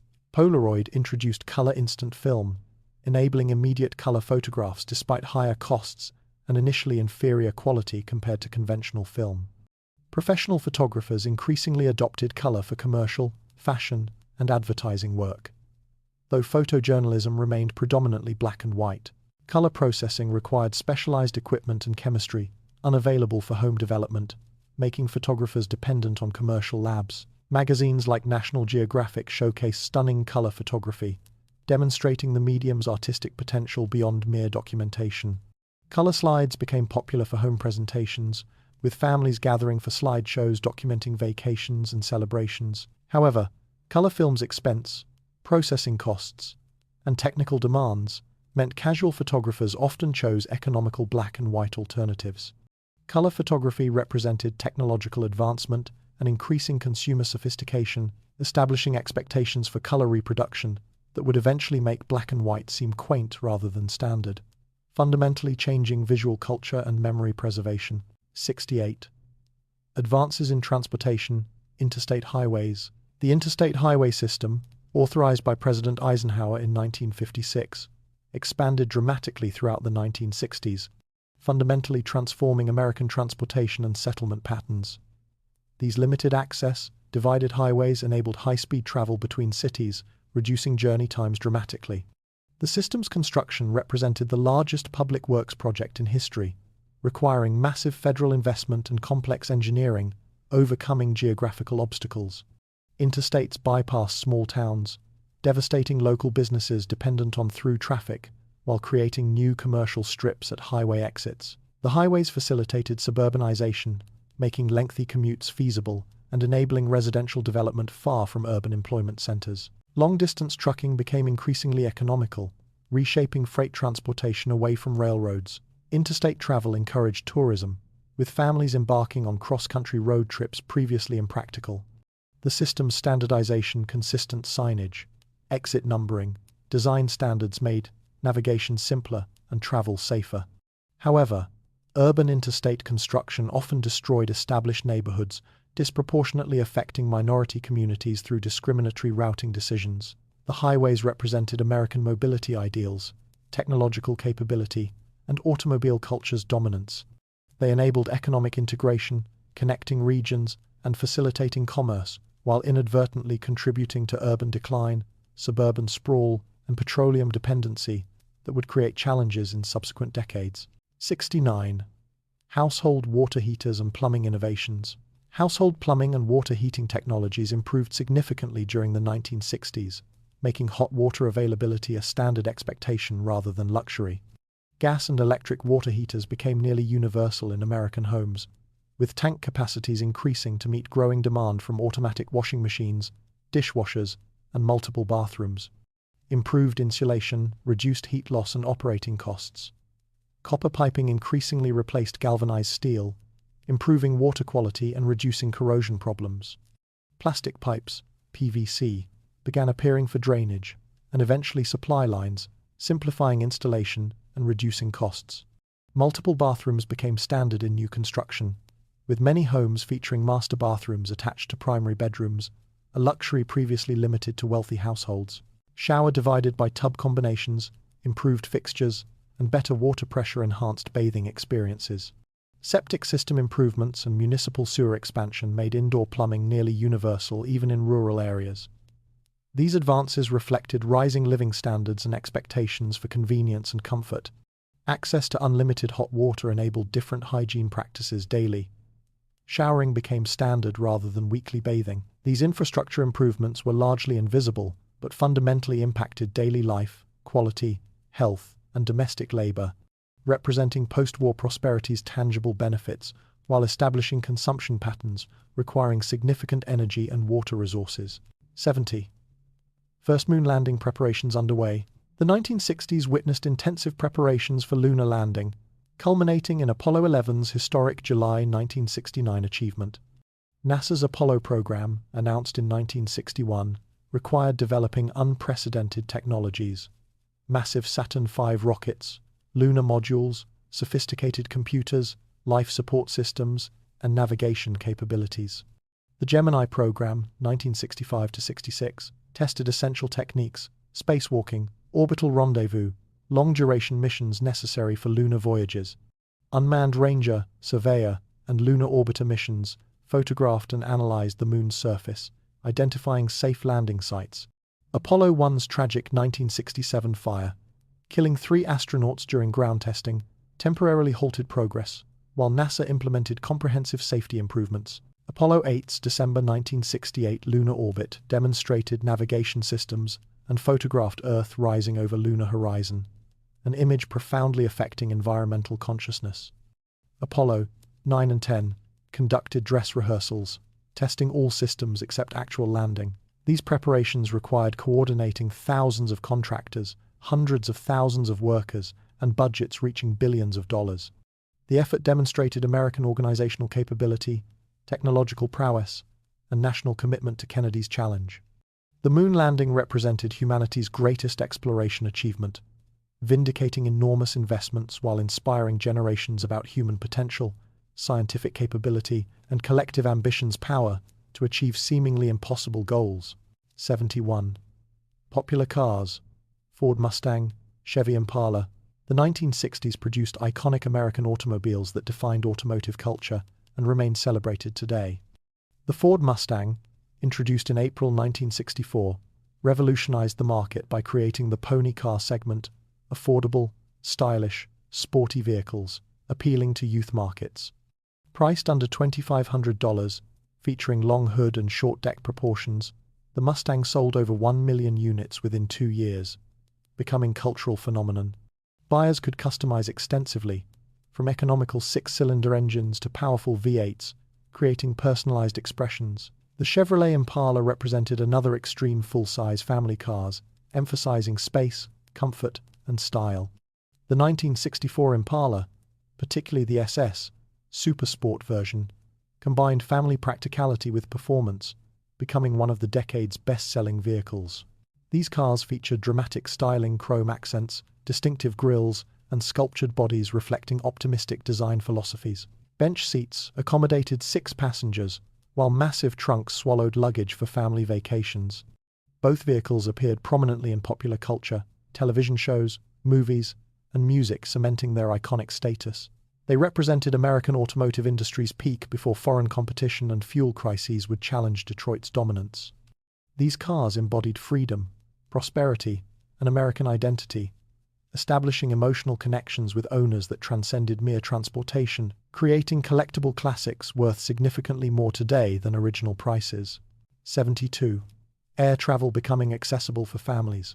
Commercial aviation expanded dramatically during the 1960s, transitioning from luxury reserved for business travelers and wealthy individuals to accessible family transportation.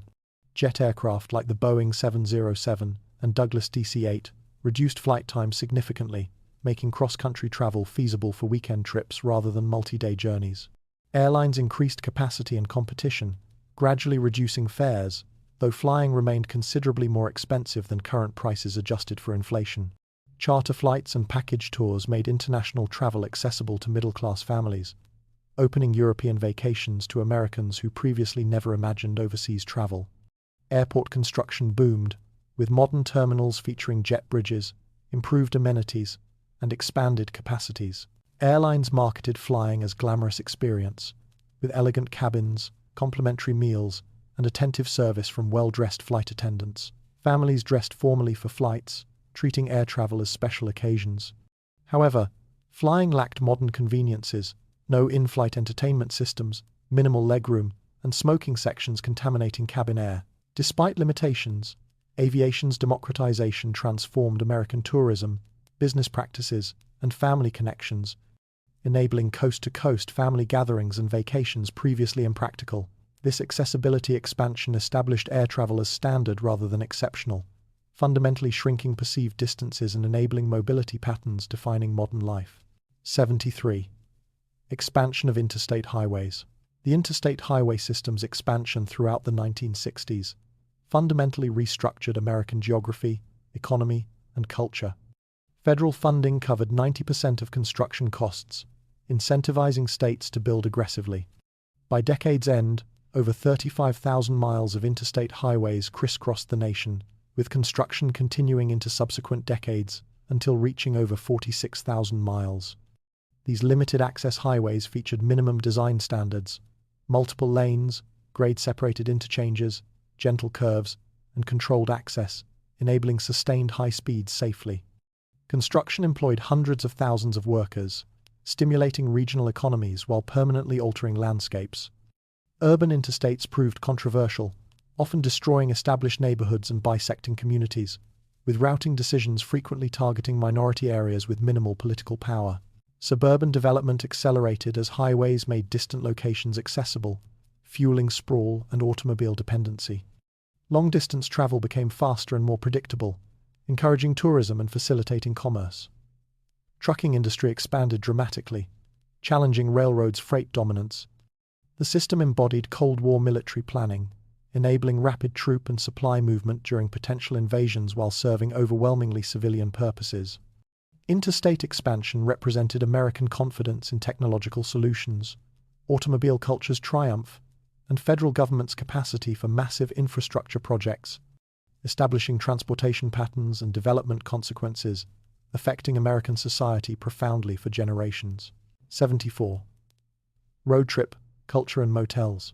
Road trip culture flourished during the 1960s as interstate highways, affordable gasoline, and reliable automobiles enabled family adventures across America. Summer vacations involved loading station wagons with luggage, camping gear, and children for cross-country journeys, visiting national parks, relatives, or tourist attractions. Route 66, though declining as interstates bypassed it, remained an iconic symbol of American road travel. Motels proliferated along highways, offering convenient overnight accommodations without advance reservations. Chains like Holiday Inn, Howard Johnson's, and Ramada standardized lodging with predictable quality and amenities, swimming pools, air conditioning, television, and complimentary breakfasts. Individual mom-and-pop motels featured distinctive architecture, neon signs, and personal service, though many struggled competing against chains' consistency and marketing.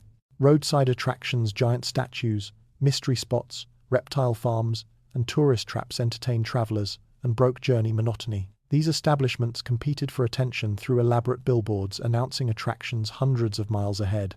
Road trips represented freedom, adventure, and family bonding, creating shared memories and strengthening relationships through extended time together. The culture reflected American mobility ideals, vast geography, and automobile centrality to national identity.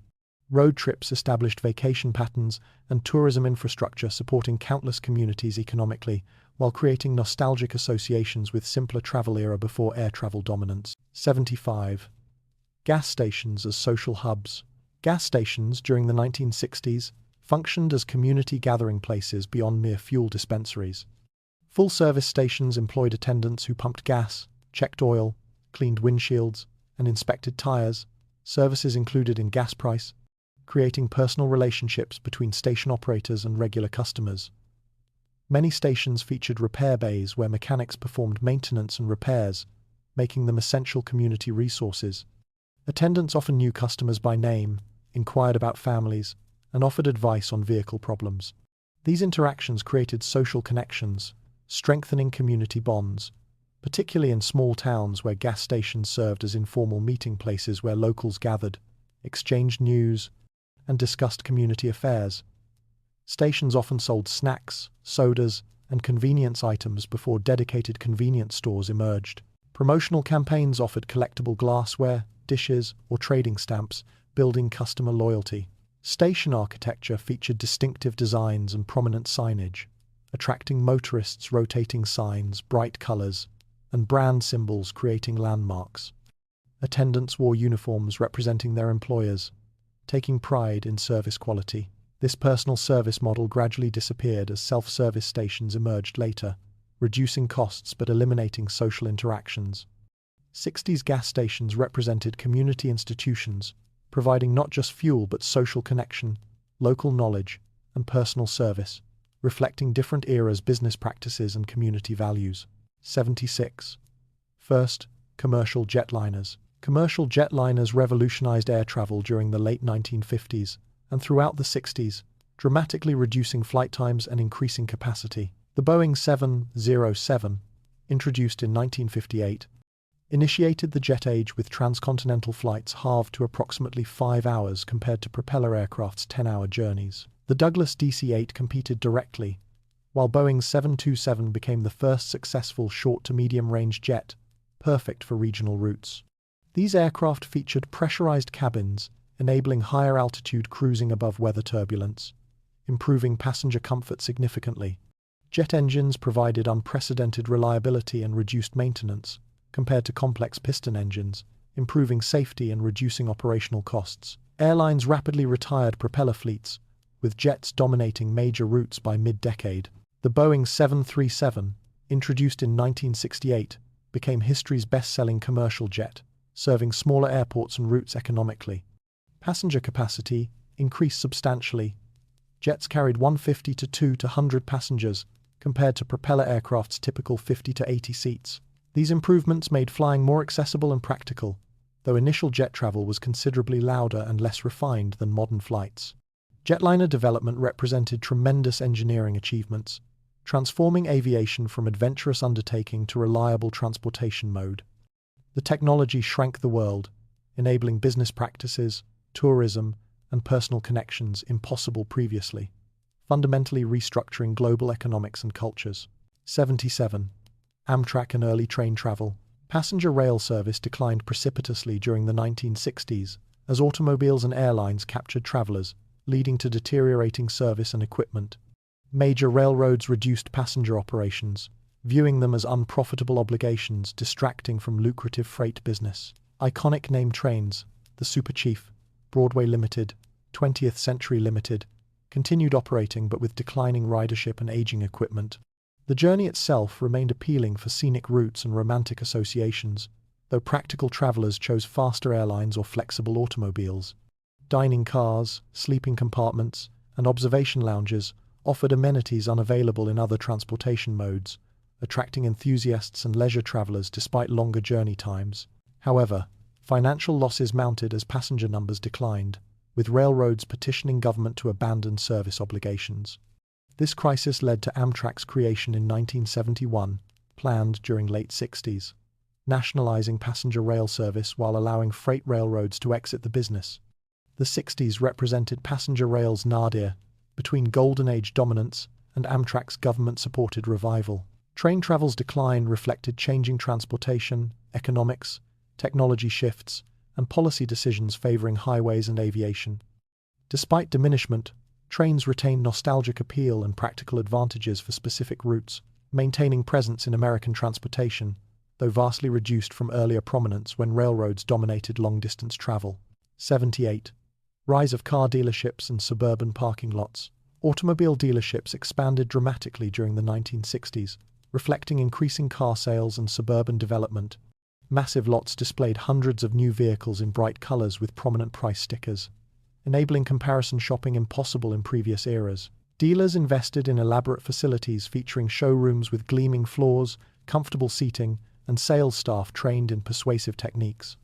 Financing became standard, with dealers offering installment plans making new cars accessible to middle-class buyers unable to pay cash. Trade-ins simplified purchasing, with dealers accepting used vehicles as partial payment toward new purchases. Marketing emphasized annual model changes, encouraging consumers to trade vehicles regularly rather than driving them indefinitely. Suburban locations with abundant cheap land enabled massive lots and easy customer access. Unlike cramped urban dealerships, service departments provided maintenance and repairs, creating ongoing customer relationships and recurring revenue. Dealerships became significant employers and community presences, often sponsoring local events and sports teams. Enormous parking lots at shopping centers, office parks, and stadiums became standard features, accommodating automobile-dependent suburban lifestyles.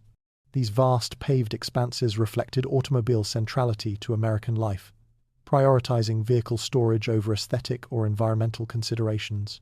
The infrastructure supporting car culture, dealerships, parking lots, gas stations, repair shops, represented massive capital investment, reinforcing automobile dependency. 79. Traffic light standardization. Traffic signal standardization progressed significantly during the 1960s as automotive traffic increased and highway engineering advanced.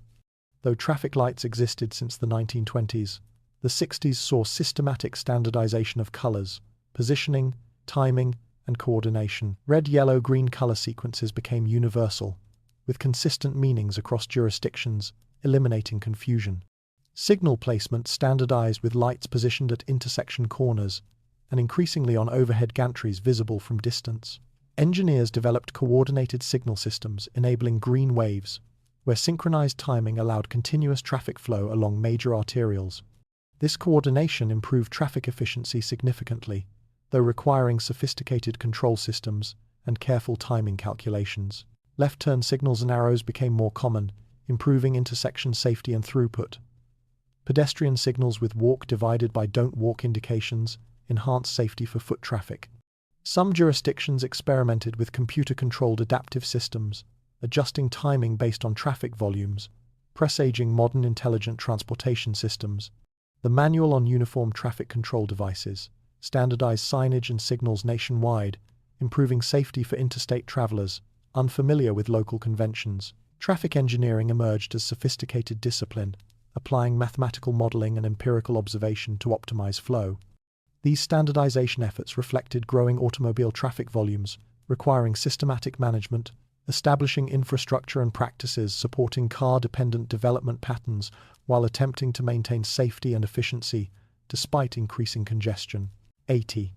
Popularity of bicycles and scooters. Bicycles remained popular transportation and recreation during the 1960s, particularly among children and teenagers. Schwinn dominated American bicycle manufacturing, producing iconic models like the Stingray, introduced 1963, featuring banana seats, high-rise handlebars, and sissy bars design elements borrowed from motorcycles and chopper culture. These stylish bikes became must-have possessions for suburban youth, who customized them with accessories, colorful paint, and playing cards, clothes pinned to spokes, creating motorcycle-like sounds. Children enjoyed tremendous freedom, riding unsupervised throughout neighborhoods and to schools, parks, and friends' houses. Independence unimaginable in later eras dominated by parental supervision concerns. Bicycles provided affordable transportation and recreation requiring no fuel or licensing. However, adult cycling remained relatively uncommon, viewed as children's activity or poverty transportation, rather than recreation or exercise. Few communities provided bicycle infrastructure, dedicated lanes, paths, or parking reflecting automobile prioritization. Motor scooters like Vespas enjoyed popularity among teens and young adults, particularly influenced by mod culture, offering motorized transportation cheaper than automobiles. However, scooters faced legal ambiguities regarding licensing and usage restrictions. Bicycle and scooter popularity reflected youth independence, outdoor play culture, and affordable transportation options, though both were marginalized in transportation planning dominated by automobile-centric thinking that characterized 60s development patterns. 81. Popular school subjects and extracurriculars. Education during the 1960s emphasized traditional academic subjects with clear disciplinary boundaries and standardized curricula nationwide. Core subjects included English literature and composition, mathematics, arithmetic, algebra, geometry, science, biology, chemistry, physics, history, American and world, and foreign languages, primarily French, Spanish, German, or Latin. Physical education was mandatory, reflecting concerns about youth fitness following President Kennedy's fitness initiatives. Courses maintained rigorous standards with heavy memorization requirements. Students learned multiplication tables, state capitals, poetry recitation, and historical dates through repetitive drilling. Extracurricular activities flourished, providing structured after-school engagement. Sports programs dominated, particularly football and basketball for boys, while cheerleading remained primary athletic outlet for girls. Though Title IX wouldn't mandate equal opportunities until 1972, school newspapers, yearbook committees, debate teams, drama clubs, and band programs engaged students' diverse interests. Future homemakers of America prepared girls for domestic roles, while future farmers of America served rural communities. Science clubs, chess teams, and honor societies attracted academically inclined students. These activities taught teamwork, leadership, and specialized skills, while keeping teenagers productively occupied during after-school hours. Extracurriculars reinforced social hierarchies, with participation often determining popularity and social standing. The structure reflected educational philosophy, emphasizing well-rounded development, citizenship preparation, and community building beyond mere academic instruction. Schools functioned as comprehensive social institutions, shaping students' complete development, establishing friendships, values, and skills that would influence their entire lives through intensive, prolonged daily interaction within age-segregated environments. 82. College enrollment trends. College enrollment expanded dramatically during the 1960s, as baby boomers reached higher education age and increasing proportions pursued post-secondary education. Enrollment nearly doubled from approximately 3.6 million students in 1960 to over 8 million by 1970, transforming higher education from elite privilege to mass expectation for middle-class families. The GI Bill's legacy established college attendance as pathway to economic mobility and professional careers. State universities expanded aggressively, building new campuses and increasing capacities at existing institutions to accommodate surging demand. Community colleges proliferated, providing accessible, affordable alternatives for students unable to attend four-year institutions. However, college remained predominantly white and male-dominated, though women's enrollment increased steadily, while racial integration progressed slowly following civil rights legislation. Tuition costs remained relatively modest compared to subsequent decades, with many state universities charging only hundreds of dollars annually, making attendance feasible for working-class students. Student culture transformed dramatically during the decade. Early 60s, students maintained 50s conformity and political disengagement, while late 60s witnessed widespread activism, counterculture adoption, and anti-war protests, disrupting campuses nationwide. College deferments exempted students from Vietnam War draft, creating class-based inequalities where affluent students avoided service while working-class youth fought. The enrollment expansion democratized higher education somewhat, while establishing educational credentials as employment prerequisites, fundamentally restructuring labor markets and social mobility pathways. Universities became sites of cultural transformation, political activism, and generational conflict, reflecting broader social upheavals while preparing unprecedented numbers for professional careers requiring advanced education. 83.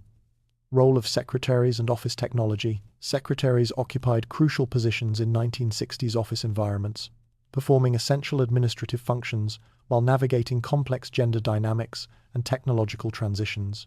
These positions were overwhelmingly female, reflecting gender segregation where women provided support while men occupied management and professional roles.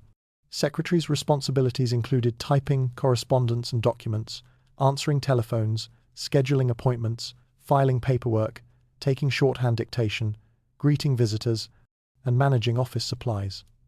Skilled secretaries wielded significant informal power through gatekeeping access to executives and managing information flow. Technology available included electric typewriters, gradually replacing manual models, carbon paper for duplicates, mimeograph machines for reproducing documents, and increasingly sophisticated telephone systems with multiple lines. IBM Selectric typewriters, introduced in 1961 with interchangeable type balls, revolutionized typing through easier corrections and multiple fonts. Photocopiers began appearing, though remained expensive and limited. Dictaphone machines allowed executives to record correspondence for later transcription. Despite technological assistance, secretarial work remained demanding, requiring multiple skills: typing speed, often 60+ words per minute, shorthand proficiency, organizational ability, discretion, and interpersonal skills. Secretaries often trained at business colleges or high school commercial programs rather than universities. Compensation remained modest, despite role importance, reflecting gender-based wage discrimination. The position offered respectable employment for women with limited alternatives, though increasingly viewed as limiting by decade's end as feminism questioned traditional gender roles. Office technology automation gradually reduced certain tasks while creating new demands, beginning transformations that would eventually eliminate many traditional secretarial positions while creating new professional administrative roles with greater responsibility and compensation approaching equality. 84. Typing classes in high school. Typing classes represented essential high school curriculum during the 1960s, teaching practical skills considered necessary for employment and daily life. These courses, usually titled typing or business education, taught touch typing methodology, where students learned proper finger placement on manual or electric typewriters without looking at keys. Classes emphasized accuracy and speed, with students practicing repetitive drills, typing standardized exercises, building muscle memory. Teachers stressed proper posture, hand position, and technique, viewing typing as quasi-physical skill requiring disciplined practice. Students progressed through increasingly complex exercises, individual letters, words, sentences, paragraphs, measured through timed tests, assessing words per minute rates and error counts. Advanced students might achieve 60 or more words per minute with minimal errors. Typing classes were predominantly female-enrolled, reflecting assumptions that girls would become secretaries, teachers, or homemakers who might occasionally type, while boys pursued careers not requiring typing skills. However, some boys enrolled, particularly those interested in journalism or business careers. Classrooms featured rows of typewriters, heavy manual machines gradually replaced by electric models, creating distinctive clacking sounds during practice sessions. Carbon paper instruction taught document duplication techniques. The curriculum reflected vocational education philosophy, preparing students for immediate workplace entry. Typing represented democratizing skill. Unlike specialized trades requiring apprenticeships, anyone could learn typing through practice.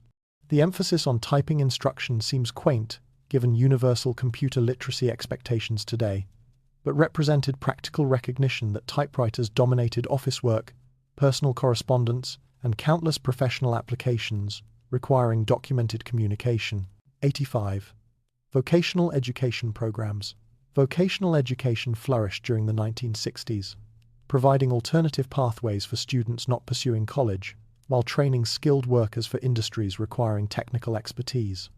High schools offered vocational tracks teaching trades like automotive mechanics, carpentry, welding, electrical work, plumbing, machine shop operation, and drafting. These programs featured hands-on learning in specialized facilities equipped with professional tools and equipment. Home economics courses taught girls cooking, sewing, childcare, and household management, preparing them for domestic roles. Agricultural education served rural communities, teaching farming techniques, animal husbandry, and agricultural business through Future Farmers of America programs. Commercial education prepared students for office work through typing, shorthand, bookkeeping, and business practices courses. Vocational students often worked part-time in related fields, gaining practical experience while earning income. These programs enjoyed strong community and business support, with local industries donating equipment and offering apprenticeships. The education explicitly prepared students for working-class employment, creating class-based educational tracking that channeled students toward predetermined futures based on academic performance and socioeconomic backgrounds. Critics argued vocational tracking perpetuated inequality by limiting opportunities for working-class students, while supporters praised practical training, providing viable alternatives to college. Federal vocational education funding supported program expansion and quality improvements. The 1960s represented vocational education's peak influence before subsequent decades increasing college emphasis devalued non-academic pathways. These programs reflected industrial economy's skilled labor demands and educational philosophy, valuing practical skills alongside academic knowledge, acknowledging that not all students needed or wanted college preparation, and that society required diverse skills beyond academic credentials for functioning economy. 86. Labor strikes and workplace organization. Labor strikes occurred frequently during the 1960s, as unions fought for improved wages, benefits, and working conditions, while confronting automation threats and management resistance. Major strikes disrupted industries including steel, automobiles, railroads, airlines, newspapers, and public services. Union membership remained high. Approximately 30% of American workers belonged to unions, compared to roughly 10% today. Powerful unions like the United Auto Workers, Teamsters, and AFL-CIO wielded significant political and economic influence, negotiating contracts covering millions of workers. Strikes demonstrated labor solidarity, with picket lines, work stoppages, and sometimes violent confrontations between strikers and replacement workers or police. Notable strikes included the 1964-65 New York World's Fair construction workers' protests, 1968 sanitation workers' strike in Memphis, where Dr. Martin Luther King Jr. was assassinated while supporting strikers, and numerous wildcat strikes where workers walked out without official union authorization. Collective bargaining established middle-class wages for industrial workers, enabling home ownership, comfortable lifestyles, and children's college education. However, automation increasingly threatened manufacturing jobs, creating tensions between protecting employment and accepting technological progress. Public sector unionization expanded as teachers, police, firefighters, and government employees organized. Though many states prohibited public employee strikes, management increasingly resisted union demands, relocating production to non-union southern states or overseas. The decade represented American labor movement's strength before subsequent decline through globalization, automation, and anti-union policies. Workplace organization provided working-class economic security and political voice, establishing middle-class prosperity for millions of families, while demonstrating collective action's power to improve working conditions, though also revealing limitations as economic restructuring began undermining unions' traditional industrial bases. 87. Teacher salaries and student life. Teaching during the 1960s offered modest compensation, despite profession's importance and required education.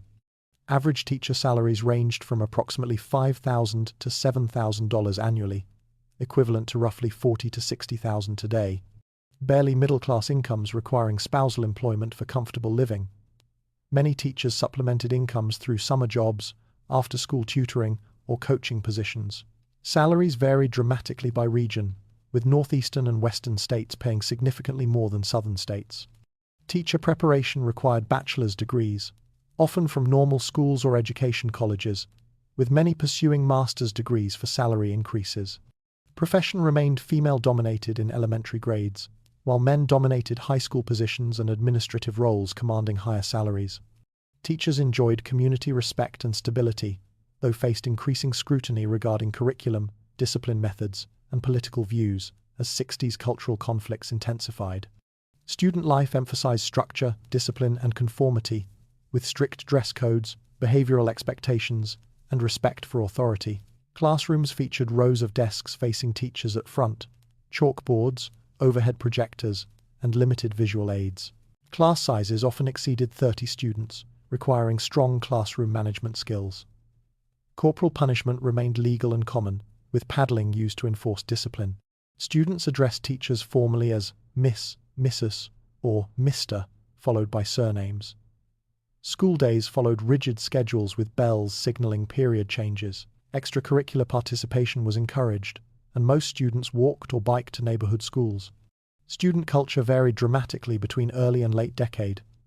Initial conformity gradually yielded to increasing challenges against authority, dress codes, and curriculum, reflecting broader generational conflicts, transforming American society, and questioning traditional educational approaches and institutional authority. 88. Early computers in universities.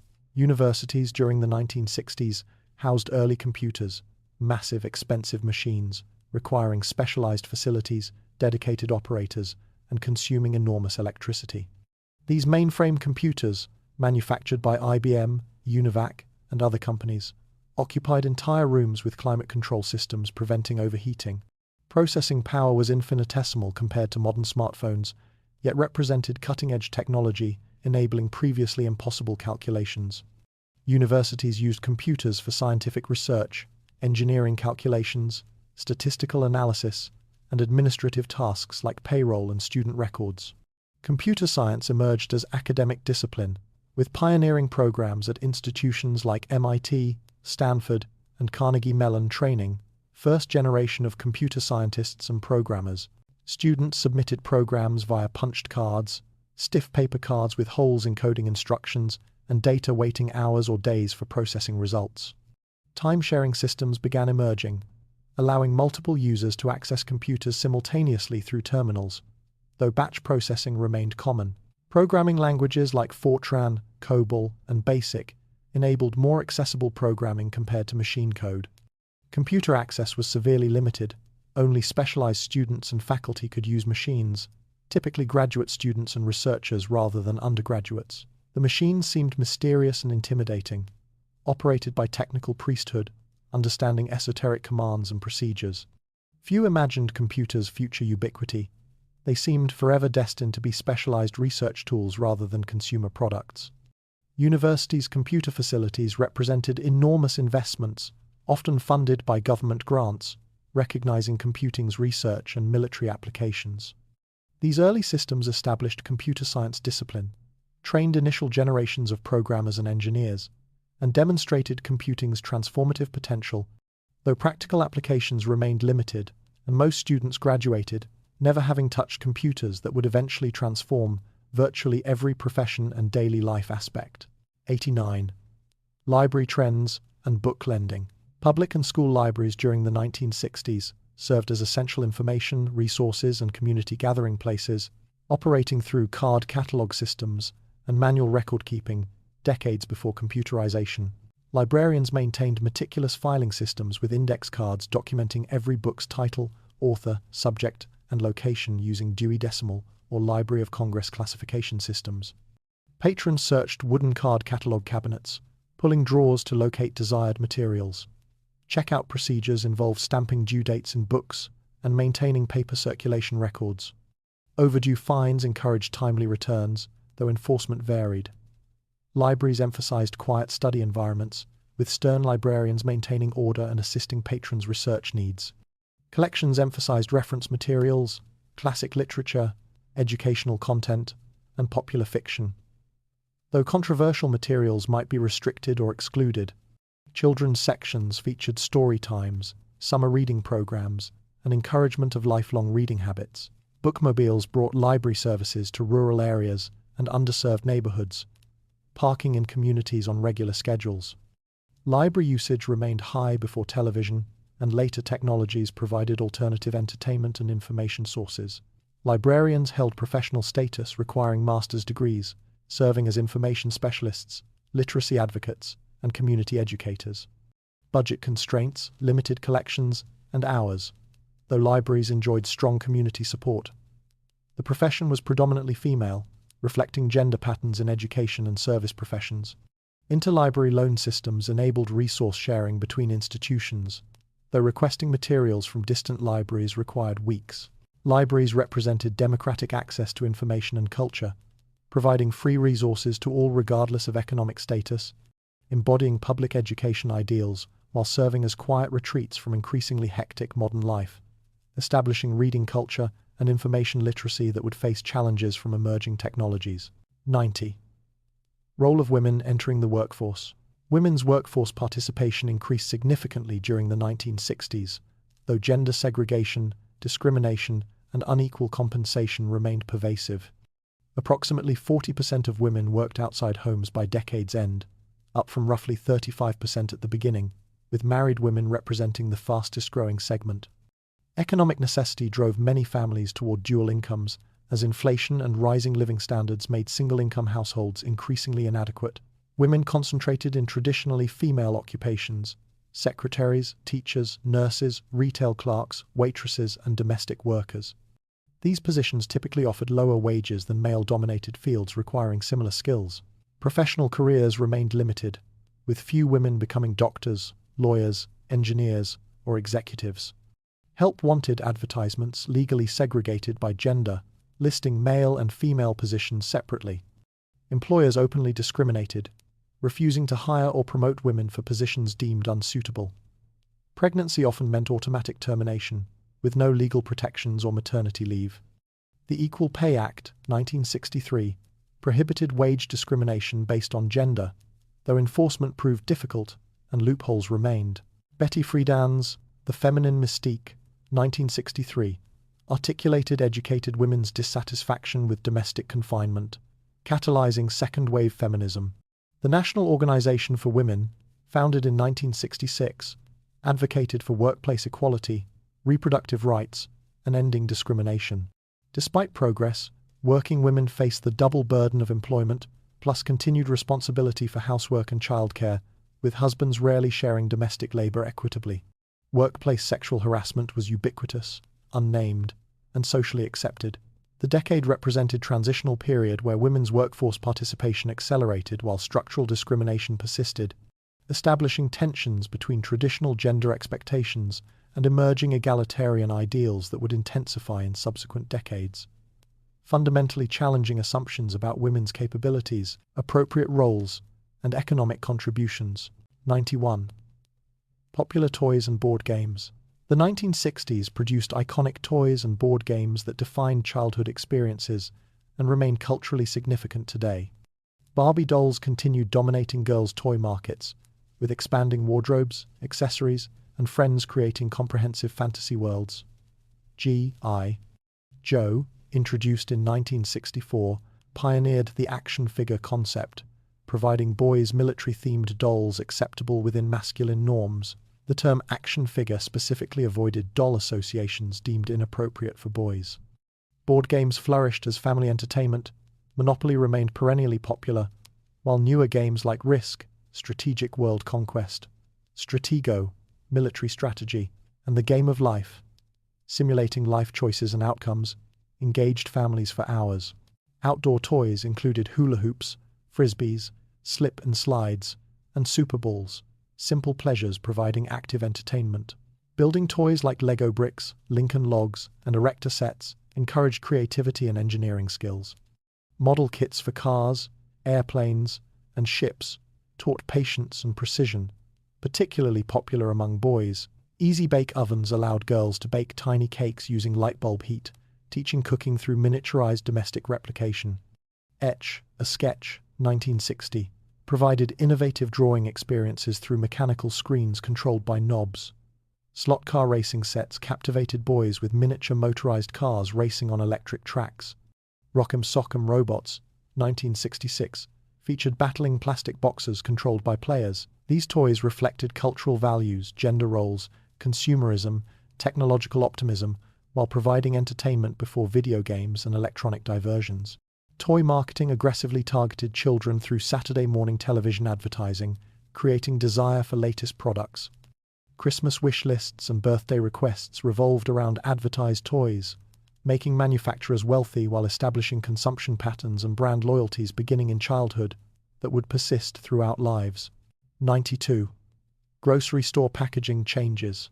Grocery product packaging underwent significant transformation during the 1960s as manufacturers adopted modern materials, designs, and marketing strategies.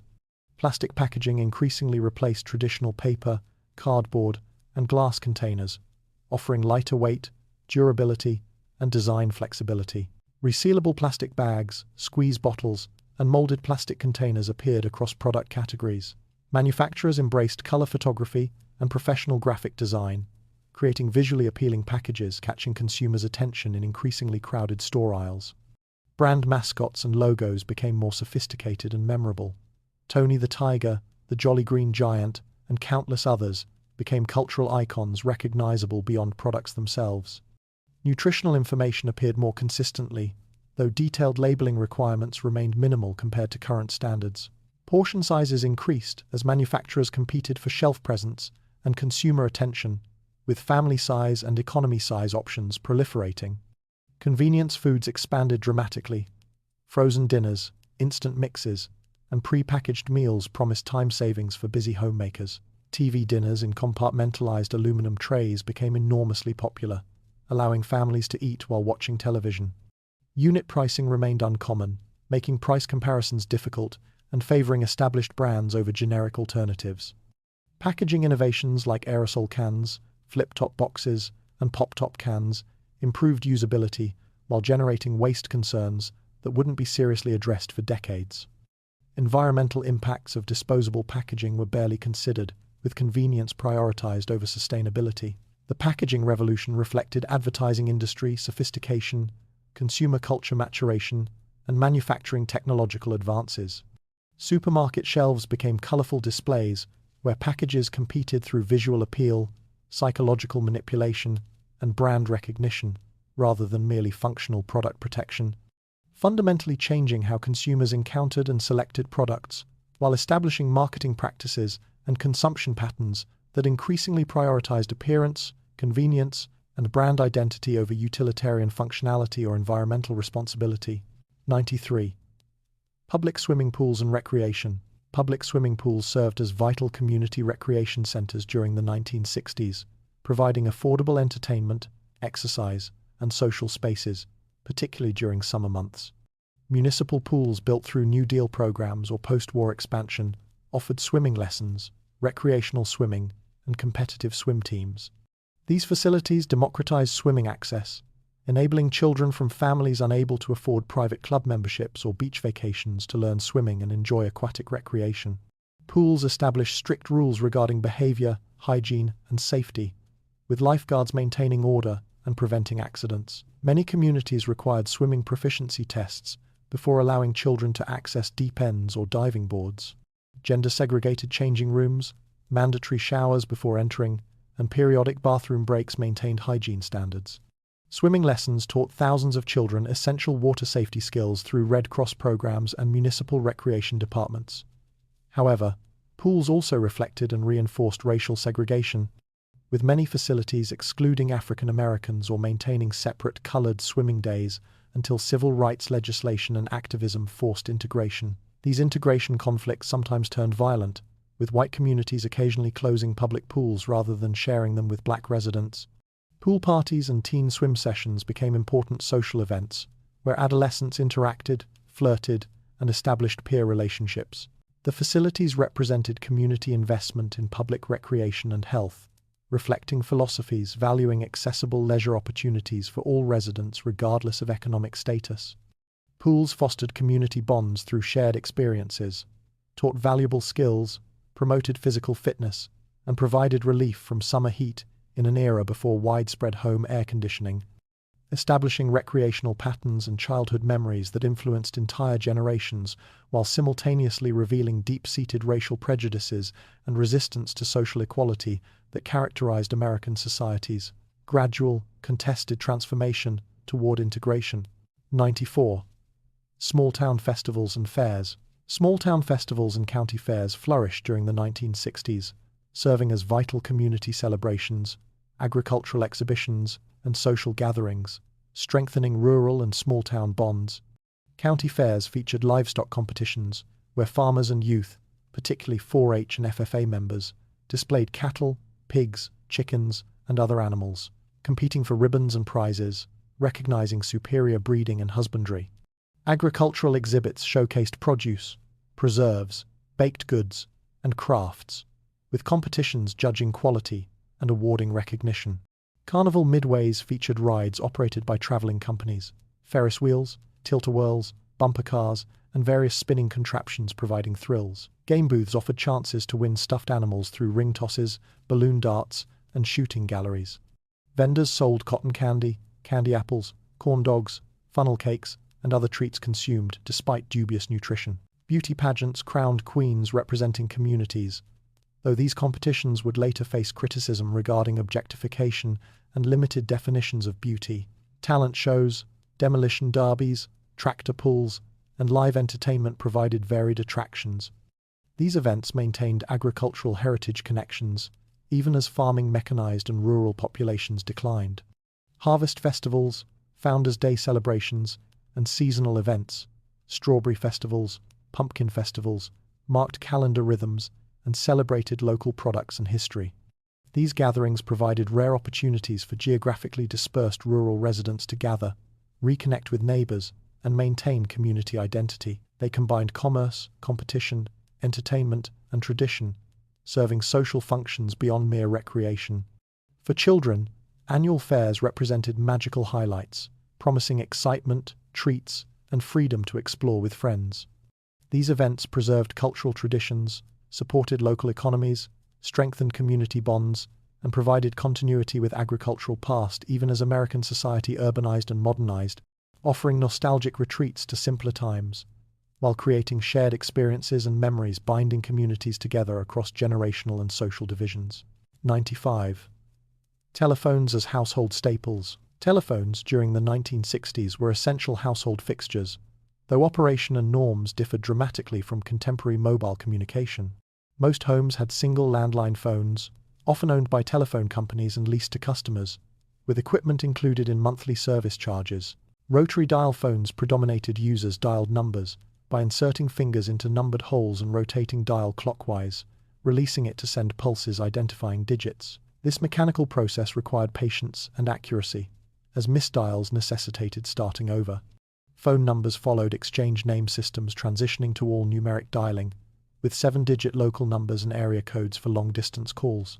Long-distance calling was expensive, reserved for important occasions or emergencies, with families tracking call duration to control costs. Party lines remained common, particularly in rural areas, where multiple households shared single lines requiring callers to ensure neighbors weren't using line before making calls and risking eavesdropping. Phone etiquette emphasized courtesy, answering promptly, identifying oneself clearly, and keeping conversations reasonably brief to avoid monopolizing family phone. Teenagers' phone usage frustrated parents as extended conversations tied up lines, preventing incoming calls. Memorizing important phone numbers was essential, though paper directories listed local subscribers. The phone company's monopoly meant limited equipment choices and standardized service. Phones were typically wall-mounted in kitchens or located on tables in central living areas, offering no privacy for personal conversations. Answering machines and caller ID didn't exist. Missing calls meant truly missing them without knowing who called. Despite limitations, telephones revolutionized communication, enabling instant distant conversation impossible previously.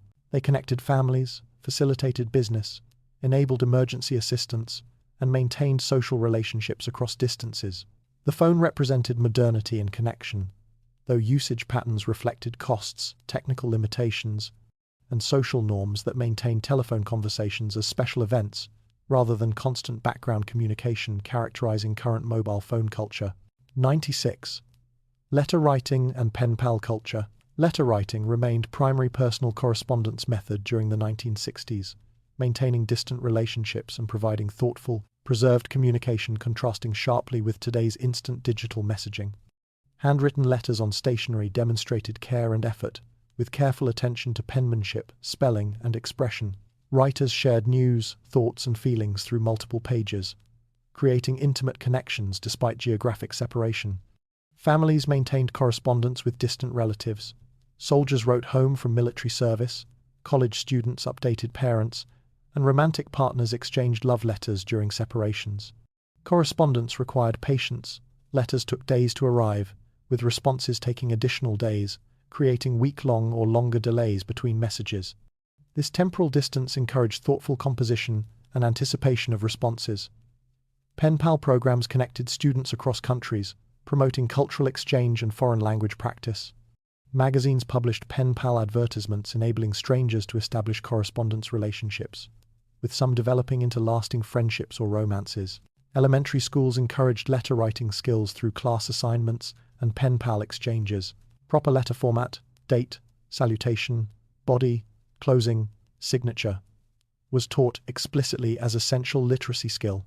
Special occasions prompted greeting cards purchased from stores or handmade, expressing sentiments for birthdays, holidays, and life events. Thank you notes following gifts or hospitality were mandatory courtesy, demonstrating proper upbringing. Postage stamps cost 5 cents for first-class letters in early 60s, rising to 6 cents later, making correspondence affordable. Mail delivery occurred twice daily in many areas, with postal carriers becoming familiar community fixtures. The anticipation of receiving letters, checking mailboxes hopefully, recognizing familiar handwriting provided emotional experiences lost in instantaneous digital communication.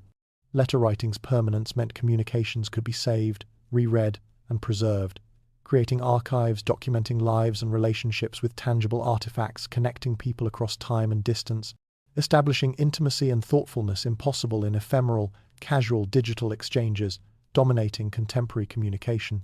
97. Local diners and soda fountains. Local diners and soda fountains served as vital community gathering places during the 1960s, providing affordable meals, refreshments, and social spaces where neighbors interacted regularly. Diners featured counter seating with rotating stools, where solitary customers ate while conversing with staff and fellow patrons, plus booth seating for couples and families.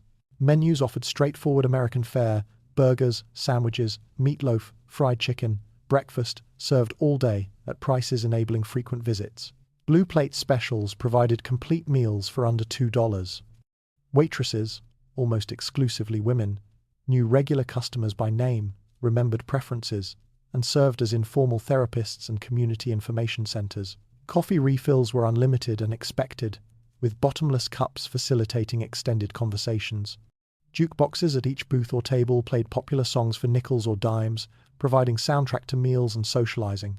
Soda fountains, often located in drugstores, featured long counters with fountain apparatus, dispensing carbonated beverages mixed with flavored syrups.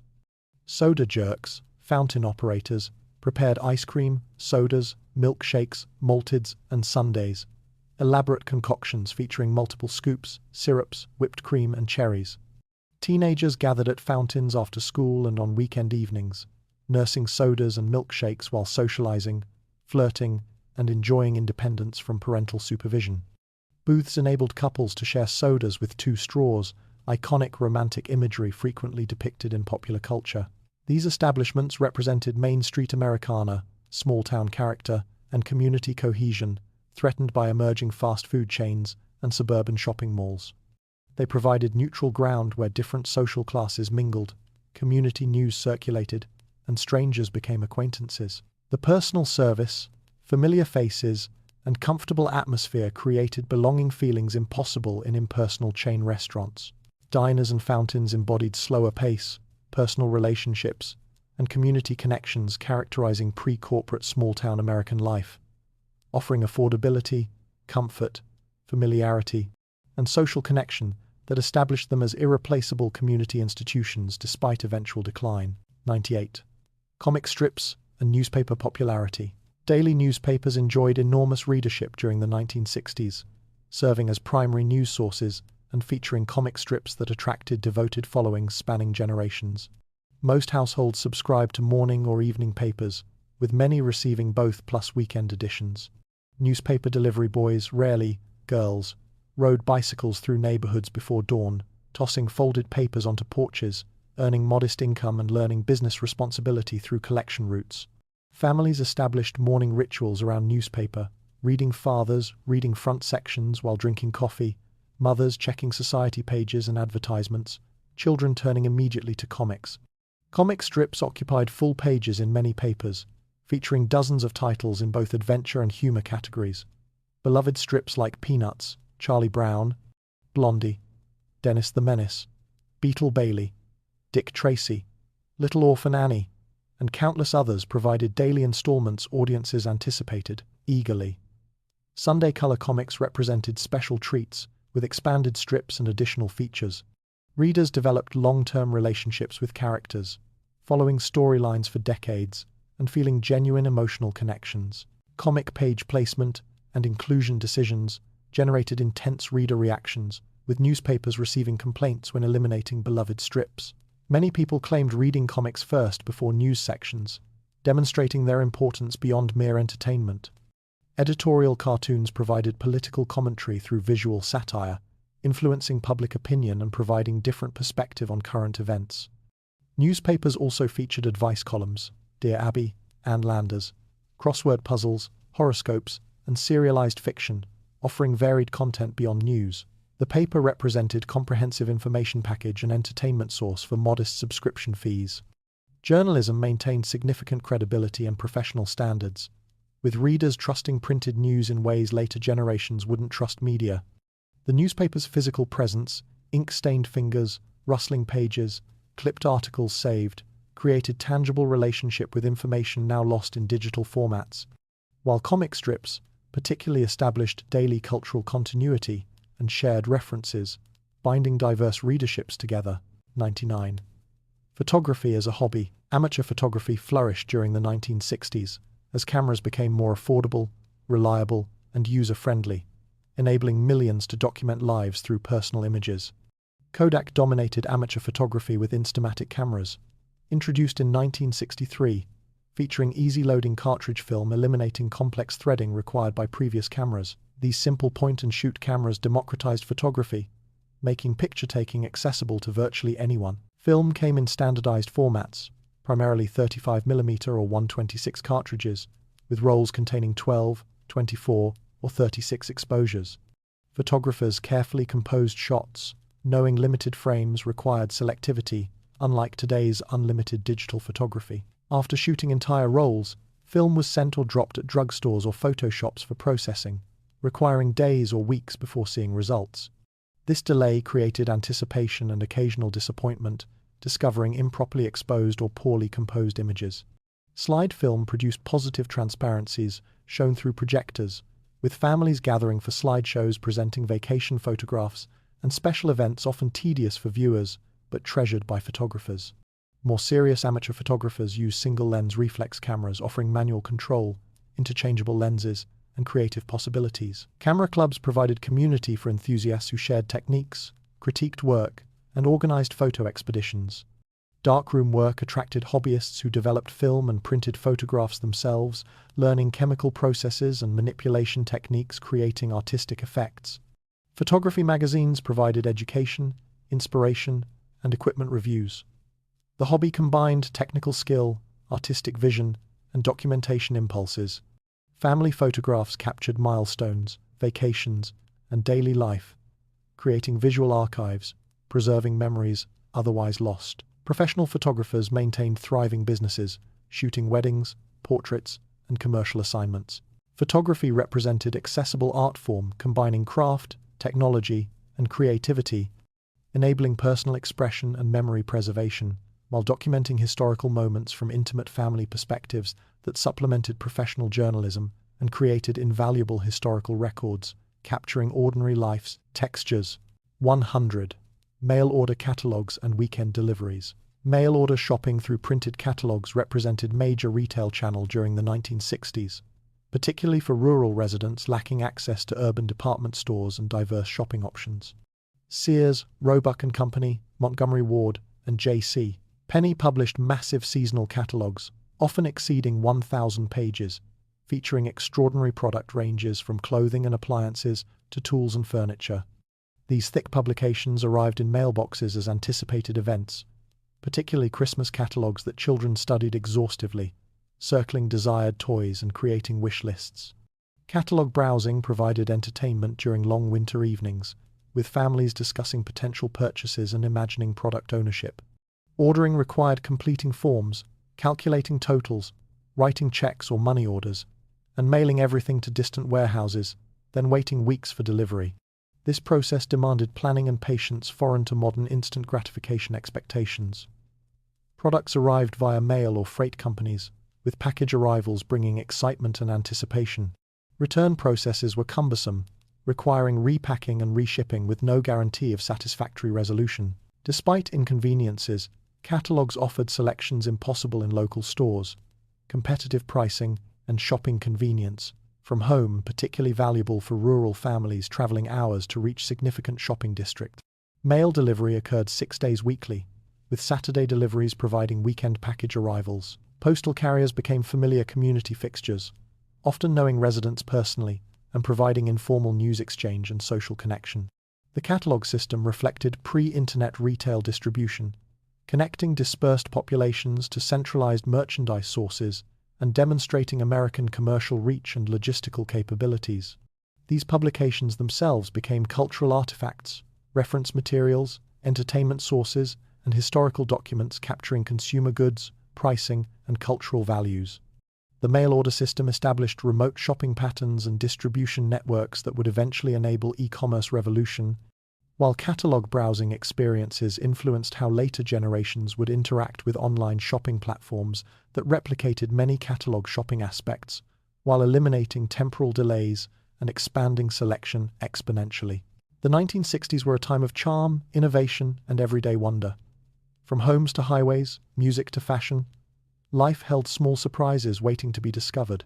Each moment carried the promise of something new, whether a favorite song on the radio, a family road trip, or simply gathering around the dinner table. It was a decade that shaped modern America while maintaining its own unique character. If you enjoyed these facts, drift into our next video for more relaxing journeys through history. Subscribe for more calm explorations of everyday life in past decades. Let's continue discovering the simple pleasures and fascinating details that made each era special.